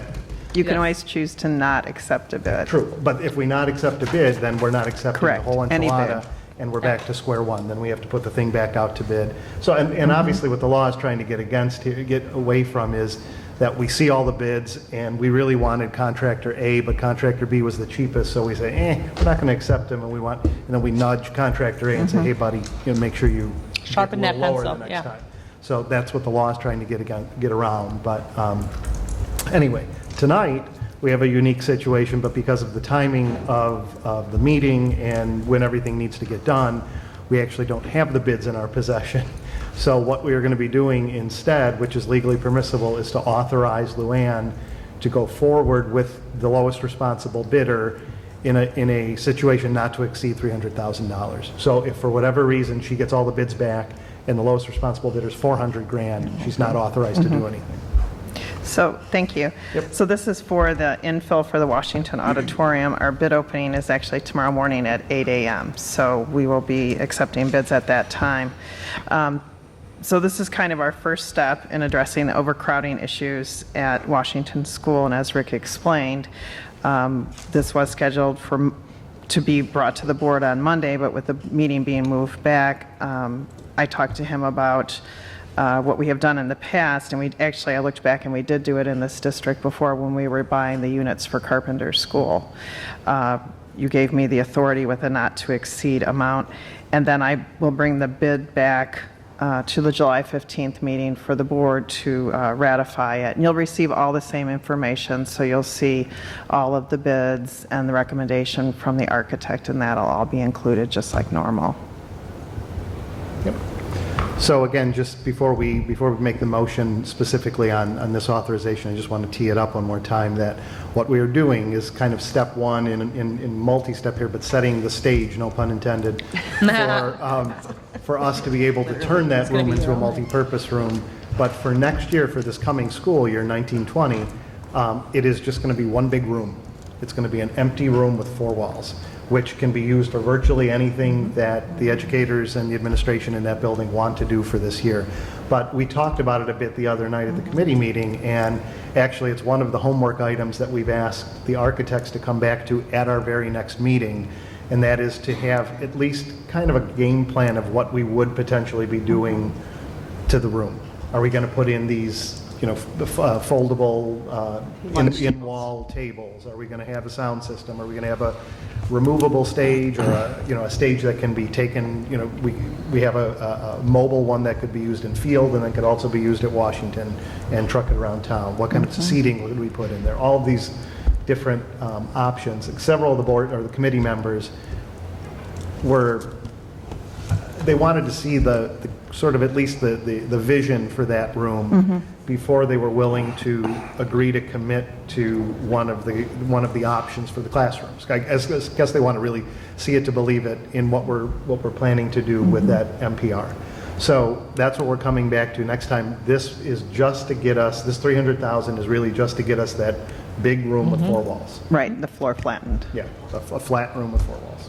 So with that, if someone would make a motion on this, and then we'll have a discussion. I'm sorry? Do you want a little discussion before we make the motion or after? I think we need to make the motion first, and then we can talk within there. Yep, if it's moved and seconded. Come on, Tom. Go. Come on, Tom. No? I'll do it. I move that the Board of Education and Community Consolidated School District 64, Park Ridge, Niles, Illinois, approve the awarding of the contract to the lowest bidder for the infill of Washington Auditorium floor at a cost not to exceed $300,000. Do I have a second? Second. Thank you. Okay, discussion. I'm guessing Tom has something to say. So, I know Washington needs classrooms. I know it needs space, and I know that somehow, some way, it was determined that we need to level the floor in the gymnasium or in the auditorium to give them some space now. I personally feel as if that was something discussed earlier before we got anywhere near knowing at what level we were going to be offering or getting space to Washington and how much of it, and whether this thing was now going to morph into a full district plan of putting monster additions onto all our schools. I've been saying from day one, I really think that we need to do a district-wide plan and not doing this piecemeal.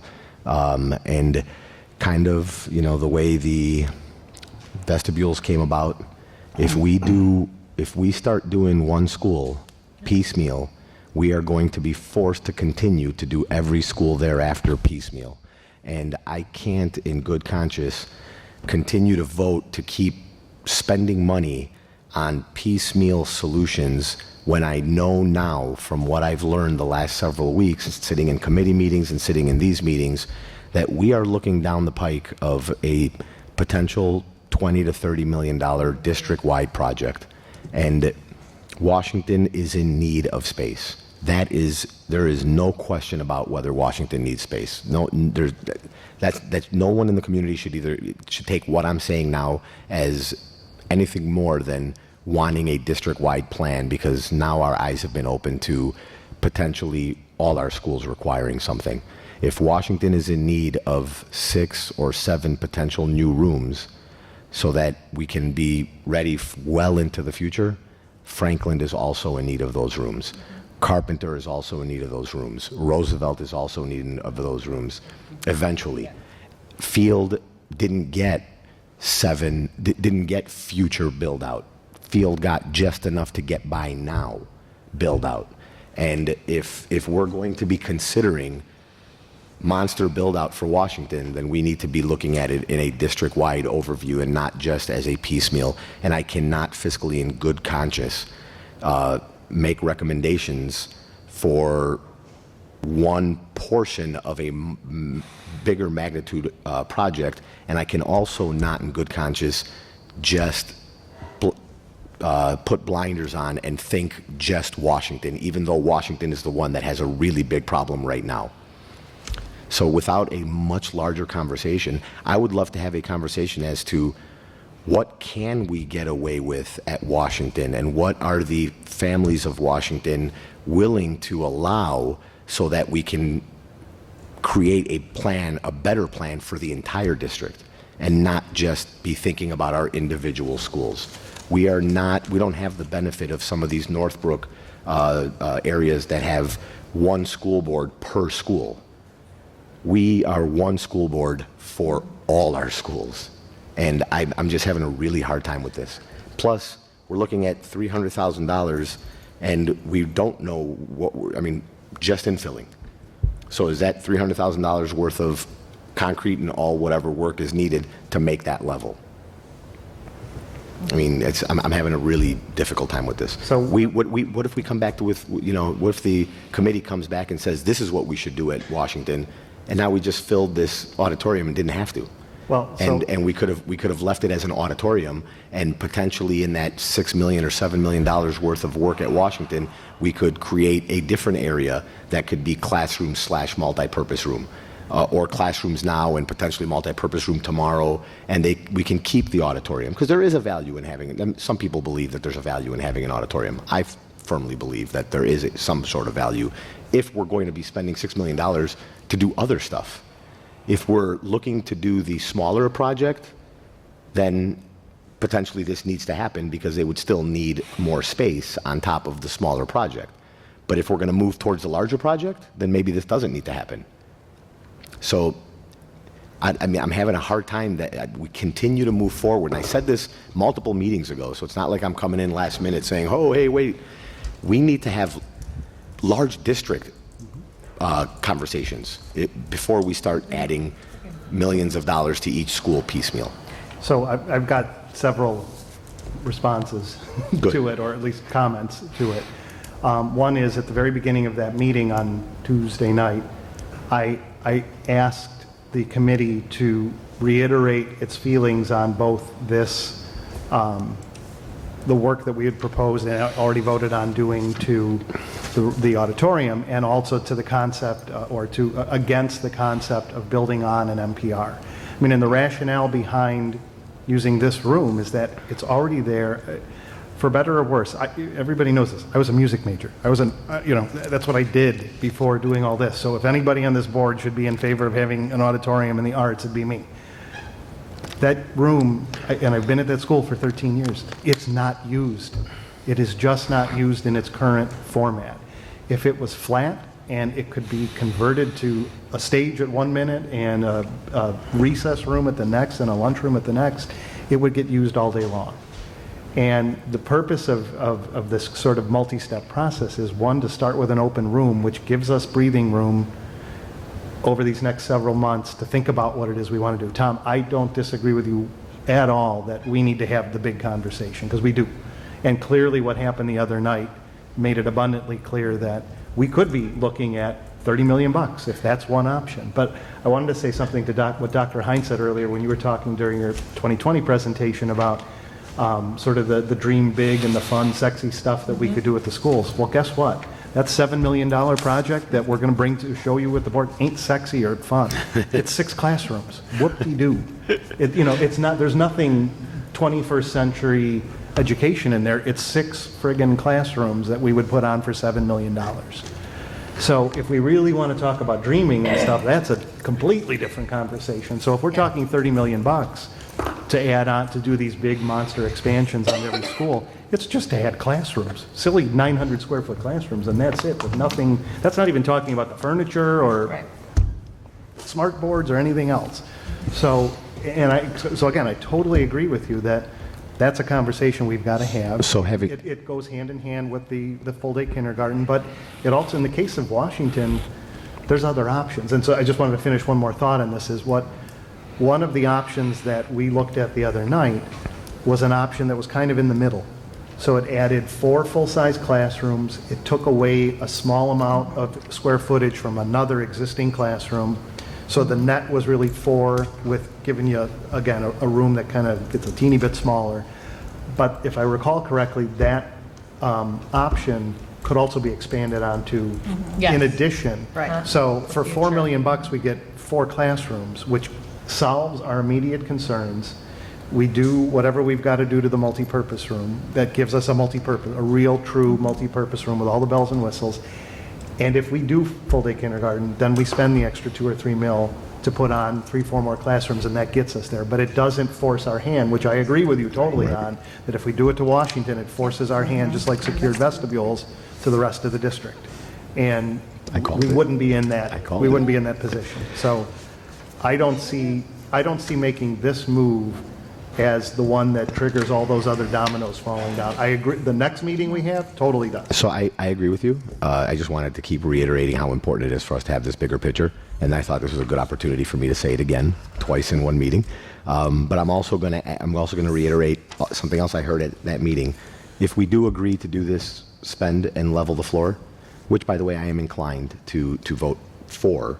However, it was made abundantly clear to us that it doesn't just end at leveling the floor. No. Washington wants it, right now the proposal is to only level the floor. But Washington, part of their reason or allowance for us to, or agreeing with us to do this, was that we spend the money to make it a full multi-purpose room, a full functioning multi-purpose room. We're probably We looking need at to another invest. $500,000. We need to invest another, several $100,000 in tables attached to the wall, in removable stage with movable seating and lighting, and to make it really full functional, where it could act like an auditorium, it could act like a cafeteria, it could act like a mini gymnasium with floor sports, not high ceiling sports, a staging area for buses, where it can really be full functioning. They don't want us to just level the floor and say, here's a big open box, do as you please. So know that if you vote for this today, that you are committed, or you are committing to the Washington people that you will vote again yes for making this a full functioning multipurpose room. I just wanted everyone to be clear. With the one caveat that it doesn't, so taking step one of just leveling the room still leaves open the option that if the committee comes back at the next meeting and says, you know what, we were wrong. We want to build on a multi-purpose room that has 3 classrooms above it, or so. I'm just making this up now. It wasn't one of the proposals, but comes up with some brand new spanking thing. Then we're still able to convert this room into 3 interior classrooms if that's what we want to do at that point. And we learned, we learned, even though there's no way of putting windows in this, there's nothing above this room which would allow us to put skylights to bring in natural light for whoever would be using the room, and we would be very, very sensitive as to who we would be putting in that room. So Rick, I just had a question. You started off by saying that you wanted the committee members to renew their commitment to this temporary fix, and you talked about what happened and all that, but what actually did the committee members decide on? What was their conclusion? I know we had your thoughts and all that stuff. So, they were unanimous. Okay. Yeah. So no one, maybe with the exception of Tom, who was kind of, I don't mean this negatively, but on the fence with it. There was no one else in the committee that said, yes, we want to reconsider the option of the gym / build on MPR, or reconsider what the board had moved forward on with the auditorium. And Rick asked the question multiple times and was very adamant about making sure that before he walked out of that room, he was 100% sure that that committee was willing to walk away from any idea of building a multipurpose room. They want classrooms. They want as many classrooms as we're willing to give them. If we can give them 10, they'll take 10. But they're not interested in a multi-purpose room. They're very comfortable with the auditorium being converted into a multi-purpose room, as long as we're committed in giving them a proper conversion. No matter what we do, this floor has to be leveled. Well, Unless you keep it an auditorium. I've been in there 1,000 times in that auditorium, and no matter where we go or what we do, this floor has to be leveled, so let's vote. Yep. So the $300,000, as I understand it, at least from hearing from Rick, but covers the bulk of the quote construction that has to be done in that room. There's going to be a little bit still. I mean, we're going to get it as good as possible with this, but there's still going to be some stuff with the ceiling and the walls to finish up, as I understand it, at the end. Right, it's because we don't have the time this summer now to do it, but we're going to move forward, leaving it as a multi-purpose room. We'll probably put up more of a sport court type floor in there from the get-go, where we probably would have just used inexpensive VCT. Right. So I wouldn't be surprised if after we put all the bells and whistles and finish the ceiling and the floors, that we're probably another $300,000 to $500,000 in that room. But that's going to get us a really nice multi-purpose room that is going to be very similar to the one we're doing at Field. And again, I just want everyone to understand, and especially Larry, because it looks like Larry just wants us to vote on this. The reason why I keep harping is because this is, again, going down the road. The minute we agree to do this to Washington, we are going to be asked to do it at Field, or we're doing it at Field, at Franklin, So everyone that has an auditorium with this vote is most likely going to lose their auditorium. So It should, if we have consistency, like Right, Field will be right, upset if right. Washington keeps their So what I'm trying to say, that's why I want everybody to understand, you know, when we have to stop making decisions in a bubble when we're discussing individual schools, and we need to really start making decisions as how they're going to affect every single one, the decisions that we make on one school, how they're going to affect every single other school. And I just, you know, I've been here long enough to know that we just talk about one school. You know, we talked about Field. We never considered how our decisions at Field were going to affect Washington or Franklin, and we're going down that same path now with Washington. So I want to just keep reiterating, we got to start looking at it as a district in a whole. Every decision we make. Well, and maybe we need to share more of our discussions, my team's discussions, because Franklin, Auditorium, and Washington were both on the docket for next summer. Which we are not fully So maybe aware we of. need to share more of our, you know, because we talk a lot about the projects and how we're lining them up. And, you know, we try not to, it's not that it would bore you guys, but like overwhelm you with so much. But both of those were on the docket already for next year. If this district feels and this board feels that auditoriums are no longer needed in this district, I have no problem, you know, getting rid of them. I just want to make sure that we all agree, and that the people agree and this board agrees that we are moving away from auditoriums. And I don't think that auditoriums are not needed. I just think it's that flexible space is needed. Right. I think that's the way to think about it. And just one thing to add, I totally agree with the bigger picture of the district, what you're saying. And I do think, though, hand in hand, it goes along with the strategic plan, because it's right along with facilities where the district is going and where the budget's going to go and priorities. So it all comes together. Yep. Except our strategic plan has no discussion of a total plan on the schools and how they're. But that's our master facilities plan. But I would disagree with that because, and I'll just tell you why, because we contracted to have a master facility study done. We used all that data, as I said, to create the first 5 years, knowing that during the lifespan, that 5-year period, we were going to begin the work of the second phase, which was going to be moving away from safe, warm, dry, and health, life, and critical infrastructure, looking towards potential expansion, because we knew when we started talking about full-day kindergarten that it was going to mean building additional classrooms. And at that time, if you're saying yes to additional classrooms and you're opening a building to build kindergarten, it would be the logical time to do what you're describing. Do we need additional space for other programs, supports, and services? An actual plan. Right. So we've started doing the additions without the actual plan. Well, we did that's it. only because- We did it at Field, and now we're doing it at Washington. So we're going to 2 of our 5 schools, our not our middle schools. 2 of our 5 are going to be done before we've looked at it as a general wide, big district plan. That's all. That's And what we'll I'm never be doing Our Carpenter. team has been working to draft what that second phase is going to look like, and then you'll bring that to the board probably in August or September as a draft. Correct, but it'll go hand in hand with our discussions. If we're forced to do full day kindergarten by either the government or by our residents, because they tell us they want it, if we go to, if we pose a question out there, it changes the entire game, because then you say, okay, well, if they're willing to allow all of full day kindergarten to come to Jefferson, that frees up 2 classrooms in every school. So now did we just spend, $2 million or $3 million at Field for no reason? Did we just spend $6 million at Washington where we could have spent $3 million instead and given them less classrooms because now we know 2 more are freeing up? So there's so many non-answered questions that can change in what direction we go. And the last thing I want to do is be accused by anybody that this board didn't look at the big picture before they started spending the taxpayers' dollars and making decisions for the schools. Which is why I think at the next meeting, when we do have the recommendation from the committee, we got to carve out some time to have, at least start having that Committee of bigger the whole, conversation. But again, I can already tell you without, not that I have a closed mind on it, but my inclination right now is already that middle position, because it doesn't go crazy with an obscene number of rooms.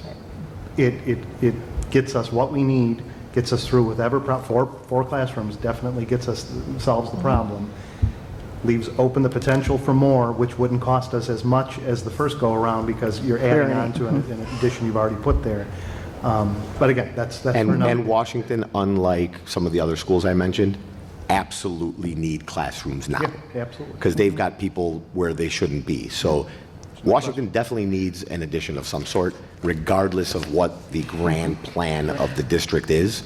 The question is at what level? That's where I want some direction. Tom, I just want to make sure you guys understand the other buildings have people where they shouldn't be. I know that. Too. I know that. That's why I keep harping on it, but not as bad as Washington right now. Right. Well, not people where they shouldn't be. Not- you know Not what I people mean? where they Not- shouldn't be. No, you know. People where we would prefer to have them elsewhere. Yes. It's a want, not a need. It's a And I want. think It's a Larry want. said it's Right. time You know, to you're go. right. You're right to So- correct us. Thank you, So I Larry. think we've discussed the philosophical side of this. I just want to make sure procedurally, everyone on the board is okay with the concept of authorizing Luann to have a not to exceed $300,000 to pick the lowest responsible bidder. We're still going to have to officially Yes. vote on it, but by the time we vote on it, it's really a pro forma vote at that point because the construction's already probably going to have started by that stage. So I just want to make sure everybody's comfortable with that before we vote as well. And there's no comment on that. Okay, so if not, then I'm going to... Rebecca, anything on your end? Yep. Poor Rebecca, If she's still there. No, I agree. I agree with what Tom's saying about having a master plan, but I also agree that it seems like no matter what, this auditorium needs to be filled in. Great. Thank you. So two things I want to say. I'm going to turn it over to the public in a second just to open it up for any public comment on this before we vote. The other thing is I wanted to say something that Rebecca and I had talked about offline, and that is we have a board policy on board members phoning in to meetings. And Rebecca's in a bit of a gray area right now in where she is because she is not on business right now nor on an emergency. And so I consulted with the board attorney on this, and out of an abundance of caution, we had Rebecca participate tonight in the meeting. She commented on certain things. We are not going to have her vote on this particular agenda item or any of the other agenda items, again, out of an abundance of caution because of state law and because of what our board policy is on this issue. So just to let everybody know what we're doing here. So we won't call her in the role. Yeah, we'll just, I don't even think she would get a present vote. I think she just gets an absent vote for purposes of voting. So with that, now turning it over to the public, are there any public comment on this issue before we vote? Okay. Seeing none, would you call the question, please? Sotos? I'm going to vote yes, seeing as if leveling this floor will actually help the arts, in my opinion, because it will give the rest of our arts programs extra space to function in. Okay. Yes. Salas, yes. Sanchez is not here. Riles? Yes. Pearl? Yes. Biaggi? Yes. Great. Okay. Okay. We have the personnel report, and I know there was a change to that earlier, today or yesterday. So we have a newer one. Yes, you have a revised personnel report. Please note that Angela Phillips, we're putting her in for approval tonight to become the new Assistant Director for Student Services. And she will be present on July 15th, at the July 15th. Nope, she you're is here. So this is interesting. So I'm doing this. Joel and Dr. Martin and Dr. Olson are not here. So it's nice to see you and meet you for the first time. Hi, Angela. Yeah. You were nodding like you really understood what I was talking about, and now I understand why. So anyways, she is in the audience here tonight, and I really apologize. We would have moved this up to the beginning of the agenda had I known. So please accept my apologies. But hopefully you learned a great deal about what we're working on here in the district by your active participation and good listening. You sent listening messages to me. So Angela Phillips, as I said, will be the new Assistant Director for Student Services. And much like we always do, we posted this position on the IASA website, K-12 Job Spot, and the District 64 internal job posting website. As a result of these postings, we had 21 individuals that applied for the position. Central office administrators screened qualified candidates.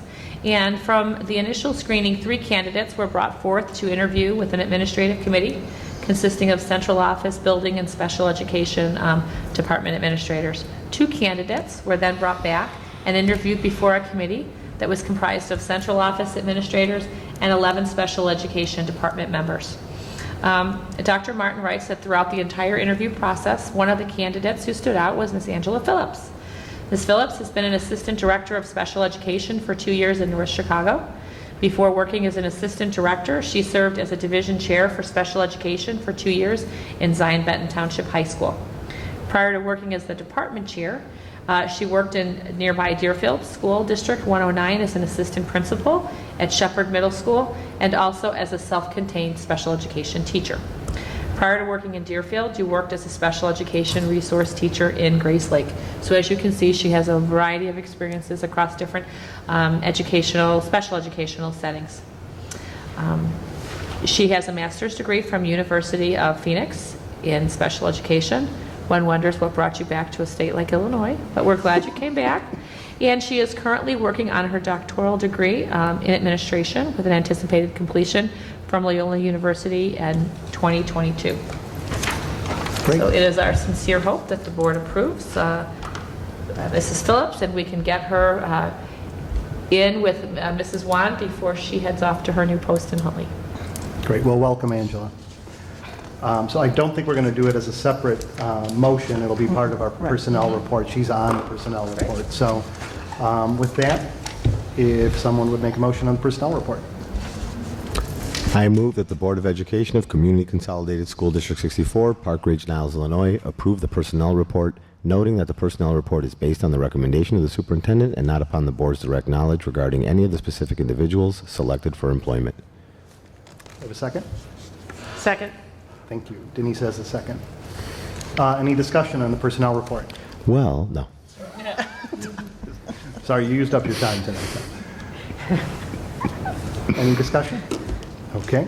Any comments from the public? Okay. Seeing none. Sotos? Yes. Sanchez, not here. Biaggi? Yes.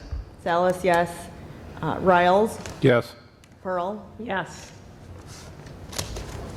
Congratulations. Congratulations and welcome. And thanks for sticking around. I was going to say, this is good practice for you.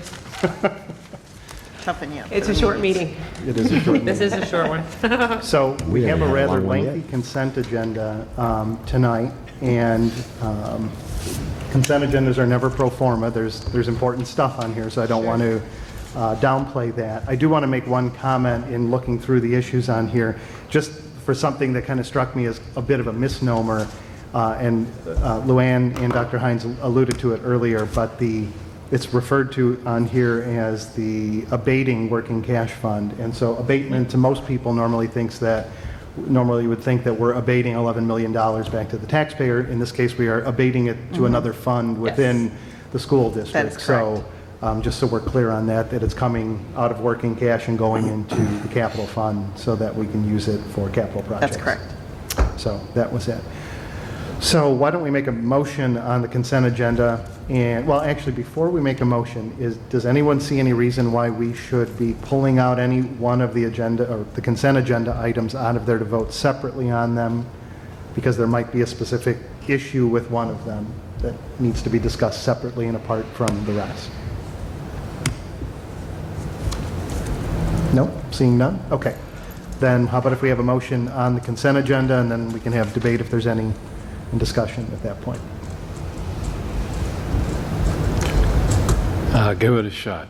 I move that the Board of Education, Community Consolidated School District 64, Park Ridge, Niles, Illinois, approve the consent agenda for June 20th, 2019, which includes bills, payroll, and benefits, approval of financial update for the period ending May 31st, 2019, Resolution number 1227, approval of safety hazards transportation. Resolution number 1228, regarding the school district to pay certain invoices prior to board approval at the August 19th, 2019 regular board meeting. Resolution number 1229, authorizing and directing the permanent transfer of money from the education fund to the debt service fund for VOIP and copier leases. Resolution number 1230, abating working cash fund Resolution number 1231, authorizing and directing the permanent transfer of money from the Operations and Maintenance Fund to the Debt Service Fund for debt certificates.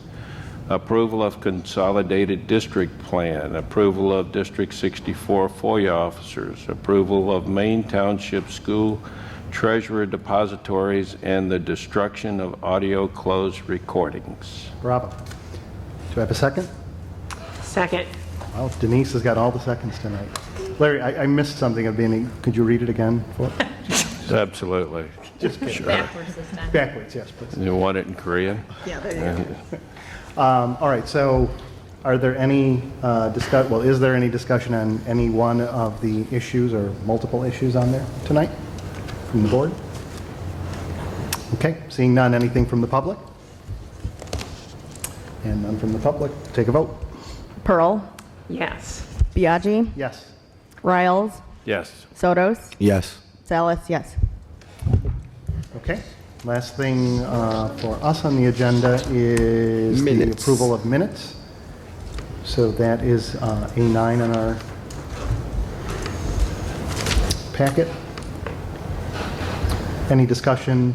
Well, actually, any concerns, or do we need to break those out? Anything we need to do before we make the motion? I just want to say thanks to Bernadette for doing all of the minutes all these years, so hopefully your replacement will be well-trained. Denise, I think you were going to say something. I was going to read the action item. Oh, awesome. Go for it. Moving us along there, Rick. Moving us along. Go for it. I move that the Board of Education of Community Consolidated School District 64, Park Ridge-Niles, Illinois, approve the minutes from the special meeting on May 6, 2019, the regular meeting on May 20th, 2019, and the closed session on May 20th, 2019. Second. Thanks, Larry. You couldn't second your own motion, sorry. Any discussion on this? I just want to comment that previously when the board would vote on minutes, people would abstain when they weren't there. That's correct. So So But we you know should what, though? I we think should be we need, okay. or wait, 1, 2, 3, 4. There's Okay. 4 of us, so Oh, we're we're okay. fine. You're the only one that missed. I went through the minutes. Yeah, you You're the missed only one. one that missed one, so you're going to have to abstain from vote. Either from that voting. or what we've done in the break them past into is two. that we can break them Yeah. into two. Right. And you can vote on the what, it's, I'm okay. We're fine. yeah, it's not a big deal. Okay. All right, with that, call the question. Was there public comment? Oh, sorry. Thank you. I guess not. Okay, so Riles, Yes. Salas, yes. Pearl, Abstain. Sotos, Yes. Biaggi. Yes. Okay. Second. Larry, second. Thank you. Keep All the right. notes. Keep Okay. the notes. Couple other items. So, the upcoming agenda you have for July, just had my hands on it, now what have I done with that? It's the July 15th. 10, number 10. Okay, here it is. You can have a tick mark in it. A few things that I'm going to add to the agenda. We'll call Elizabeth and we'll see if she can come to July or August. I would like the board to decide, and I'm going to pass out for you the operating principles when we were at the IASB. We talked about the fact that we would take time, you would take time to talk about them. I'm going to pass them out to you in hard copy form. I think it would be worthwhile for you to read them and mark them up. And then I would like for you to let me know if you want me to note that they should be put on the July or August agenda. And then additionally, in terms of agenda addition, add-ons, Lisa Yevsky from Gallagher, August or September. So let's let's talk about kind that of real parse this briefly, out a bit. because Yep. I'm worried that the Washington conversation may take a little while at this meeting, and we did press Rick, the architect, at the last meeting. We begrudgingly, he said August it would be really the drop dead date for us to vote. For next So summer. August, let's be clear, August for the board to vote. Board to The vote. committee still has to give us Yeah, their so- recommendation at the next meeting. Correct. The committee, for probably two reasons, they don't want to have to meet again in the summer, but secondly, because I'm holding them to it, we're going to come out of that next meeting with a recommendation. But this board technically has until August to finalize that plan. But I'm just worried that that agenda item is going to take probably a good 45 minutes or an hour at least. And so I don't want to stack too much up on that agenda, lest we're here till midnight that night. So I'm in looking at what you've got on there right now. Luann, budget, probably, So July, yeah. And you're talking about having Elizabeth Hennessy there too. well, Well, or we're trying potentially to August. figure out Yeah. when we're plugging folks in. So that's what I'm thinking. Luann, you think? I would rather have her come in September. But tell me just, what do you think in terms of your couple of items on here? I know you've got part of the special ed budget issue plus your other So the budget, discussion. correct, my budget portion shouldn't take more than 20 minutes, but we'll go over the revenue and then the fund balance and then Yeah, the special ed part of questions. it. And then special ed with Leanne. So, what do you think, Dr. Frost? Just Probably a looking half at her hour? presentation, I would think, 30 minutes. I have a feeling there'll be public comment after that. Okay, on topic, so- So it might go up to 45. The discussion of the future of the Special Education Board Committee, you can either have that in July or you can move that to August. Just from a timing perspective, because we're going to want to provide just a brief update, 5 minutes on summer construction as we do Brief. every month. And then if we have to add to this, potentially the Washington, Right. whatever we're going to call it, space discussion, Well, if everybody's okay, why don't we leave the discussion of the Special Education Board Committee on there, because that kind of flows with It does. Dr. Put it Frost's together, but presentation. Yeah, so if you everything, but that's, again, going to be a meaty It's going conversation. to be a 20 to 30 minute Yeah. conversation. And then we've got Washington. I think between special ed in its entirety, For an Dr. hour or Frost, more, yeah, yeah. and Washington, that's going to be the bulk of this meeting. It's Yeah, an gonna hour and be a half, and And- then Washington will be probably a good 60 minutes. Do you that's 2.5 anticipate hours. closed session in this too, or not? I was just going to say, as long as we can keep avoiding closed sessions, these meetings can go pretty quick because it's a closed We sessions typically don't have a lot of in the summer. close in the summer. I don't we think just so. don't. I Nothing think- that you know of right No. now? Okay. So the other thing is with the operating principles, it kind of goes with the policy committee. So if you wanted the policy committee to meet and talk about that first before that, I don't then- know if the policy needs to do operating principles. I think it's more of a whole board conversation. So you can decide, the nice thing about placing it in July is it gives Dr. Olson a very clear place in which to start, Okay. you know? Well, I wasn't saying to not have it discussed with the board. I meant to start off with Right. policy, Are you but guys then have meeting? the, I don't think we No. scheduled our There's next meeting, but There's it's. no press Right, policy, we're caught up. right. But what I'm thinking is the administration part of the policy committee doesn't necessarily need to partake in that conversation. That could be you and Rebecca first. With, right, Dr. Olson. With Dr. Yeah. Olson, sitting down, Right. going through these just from a high level, and then bringing recommendations to the board. Right. We still have the full conversation. I think that makes sense, because under OMA, since the committee is so small, Rebecca and I on our own, outside of an official meeting, we can't talk about it, so that's. Right. So are you comfortable with Yeah. doing that? And Rebecca, you're okay with that too? Yeah, that sounds good.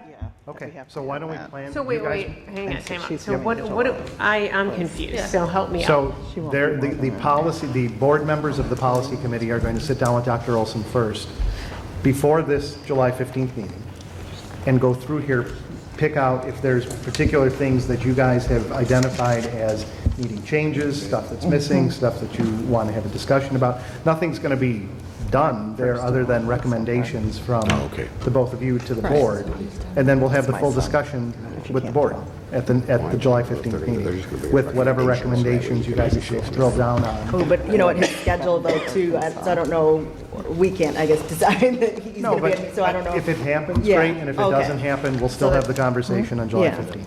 So it just might help facilitate that conversation a little bit Rick, more. we'll still be having this full conversation Yeah. as a whole board. Either way. You're just recommending that the committee meet first to try to Facilitate it. it and That's it. And if it doesn't happen, it doesn't happen. We still have the conversation. Because I don't know, I'm new to this, so once again, new member comment, but it seems redundant. Okay, so Dr. Olson's time, I think, is going to be very limited. You know, he's coming on, he's trying to get integrated. So we're going to have Rebecca and Carol and Dr. Olson meet on these, recommend things, then we're going to rehash it again. I don't know, I don't see the purpose. So, and if the board adopted these, I would think they're a really good starting point if there's anything that needs to be tweaked, but I would think a fair amount of work went into the initial drafting and adopting of these. It's true. Okay, well, So are you recommending that the committee doesn't meet or that we as a board don't do it? No, that you do it as a board. No, I think it has to happen as all of us. I think Right. it's really a team, it's this team of 8 how it that was Dr. designed, Olson really, yes. you know, and so if we have a team of 3 look at it, and then, oh gosh, you know, it just doesn't set right, I just don't see the purpose, but it's really the 8 of us coming together, how are we working together? I mean, we could all just bring our red lines to that Well, meeting, well, too. that's what Dr. Hines And that was is proposing. what I proposed in my memo, was that everybody read it, come to the meeting, having had reviewed it with any discussion points, additions, deletions, whatever, and then you so- can, yeah. So, just so I'm clear, because this is really, I mean, this determines whether or not it's going to be on this meeting or not. Right. If we're simply coming to the meeting with red lines and, you know, Scribner's edits to this, and then we're done talking, that's one thing. If we're going to sit here and have a philosophical conversation like we did for 5 hours with the IASB person, that's a whole different ballgame altogether. And I'm not prepared to do that on July 15th, because we don't have time for that. So Or you we've could got- tackle it in over 2 meetings, perhaps. Yeah, I just think that those 2 big items on July 15th. Well, and Liz are gonna take up a Hennessy long time. presenting. If she's available. But you said you wanted Liz in September. No, Not July. Lisa, Lisa, we were going to talk about August or August. September. August or September, but Liz, we want in July. I mean, we want her to come, don't you, Well, if we're not going to make an official vote until August. on Okay. Big picture spending, then she could come in August. okay. Just so everyone is clear, I will most likely miss the August 19th meeting, but actually, I don't even know if I'd be able to call in because I'd probably be on an airplane. Right. If I'm not on an airplane, I can call in and vote if I have to because You are my traveling. trip to Greece is a business, is always, business. I spend 2 months out of my life in Greece and the other 10 here in America. But if I'm actually traveling on that day, then, Okay. right. All right, well, All right, so for, can I just get understanding, clarity-wise, from the board on what is the expectation of this discussion of the operating principles? Is it purely amending them, editing them, and then moving on, or are we having and then a ultimately different you'll discussion? adopt them. I mean, so I think Right. when Dee recommended it and how it has been done in the past is you're going to talk through, you're going to see if each of the operating principles by category, are these the categories that you want? Are these the right bullet points? Do you want to add or delete? I don't think you were going to have a philosophical discussion, but that's up to you to Right, to that wasn't decide. my understanding. Right. But if anybody wants to have that, or if a majority of the board wants to have that, then we will, but then I don't know we can do that in July. And I think let's set a target goal. You know what, board? We're going to talk about these for 30 minutes, and we're going to be succinct, and we're going to this is a Come already 30-minute prepared. conversation, and then we're going to move on. Let's get it done in that time. It's fine. All right, so I'm good with that. so we're gonna put adding on it to July, okay? We're going to have Liz Hennessy added to the agenda in August. August, right? So then do you want Lisa Yevsky in September? Yeah, Okay. Okay. Just so I have clarity around that. yep. On this, also, still, you've got something important to do relative to Dr. Olson, and I just want to get the agenda teed up for him. So when he comes July 1, the July agenda is set, and drafts for you two to look at in August and September Right. will also be set. Superintendent goal development and evaluation template. That's an important conversation to have, again, very early in his tenure, so he knows. How early did you have it? I did it in July. We did a board In the retreat first month? July 14th. Wow, It was 2 weeks on the job. We did a Friday night and an all-day Saturday, okay. enclosed. She would have loved. And I think that's a great idea. In some of these bigger conversations, Yeah. as a retreat and as really district-wide and building a team, I think that's a productive way to do that. So then, am I taking it off the agenda for the 14th and then, Why don't we have it on there just as a starting off point, okay, all right, to talk about what we want to do okay. with him here and, what he'd like to do. All right, so I will leave it on the agenda, and then just quickly make sure there's nothing else. Okay, so then I think I have clarity on that upcoming agenda. So it'll be his first meeting, we'll get this tightened up. I will send you, as I have been, the draft, both of you, the draft agendas for July, August, September, and you can finesse August and September, but we're set with July. Yep. Because he's out of town for the next 2 weeks, so, Right, until he starts. until he starts, okay. FOIA, it's been slow, knock wood, if there is any. The one that we have received was included for your perusal. District committees, towards the end of the school year, we did not have any, nor did we have memos of information or minutes from board committees. The district data report is being compiled for end of the year. We send the data to the ISBE. Eric will add that more than likely to the July, or now I'll tell him to do the August agenda, and he'll give the board an update on the discipline stats for this year. And then we always do a multi-year look back to see if we have categories that are higher, lower, or the same. Enrollment update, Luann had her team crunch some numbers, and you had asked us to give an enrollment update, so what did we find out? Okay, so our, as of Monday, our total K-5 registered students was 2,680 students, and we have 285 students pending. So if all of those students registered, we'd have 2,965. At Washington in particular, we have 575 students registered, and we have 59 pending. We have, you know, two places where we really kind of need people to get in and get registered, get it done if they are coming here, is at first grade I have 13 pending, and at fourth grade I have 14 pending. So we know with the 13 we're still okay. With the 14th we would move into that sixth section of fourth grade. So when we had our committee, I strongly encouraged the parents there to be reaching out to everybody. And we're probably going to start calling the Washington parents sooner than we normally would, just to try to get them to get completed. I will tell you that if everything materializes as it is right now, Washington is actually going to drop to 634, but remember, it always depends on the grade the kids are in. But I'm going to have Field and Franklin and Roosevelt right over 670 students. And But no bubbles popping Nope. at those two schools? No, For now. For now. right. But so, and I asked this question at the committee meeting the other night, are there any others that you're watching other than those two at Washington or three at Washington? We have It's 7 total. a kindergarten at Carpenter where we have 71 students, and that's, you know, if they all show up, we'll In the have pipeline, yeah. 2 full sections at Carpenter. Claire's So, watching numbers at Franklin. yeah, we are watching Franklin at the kindergarten level and the first grade level.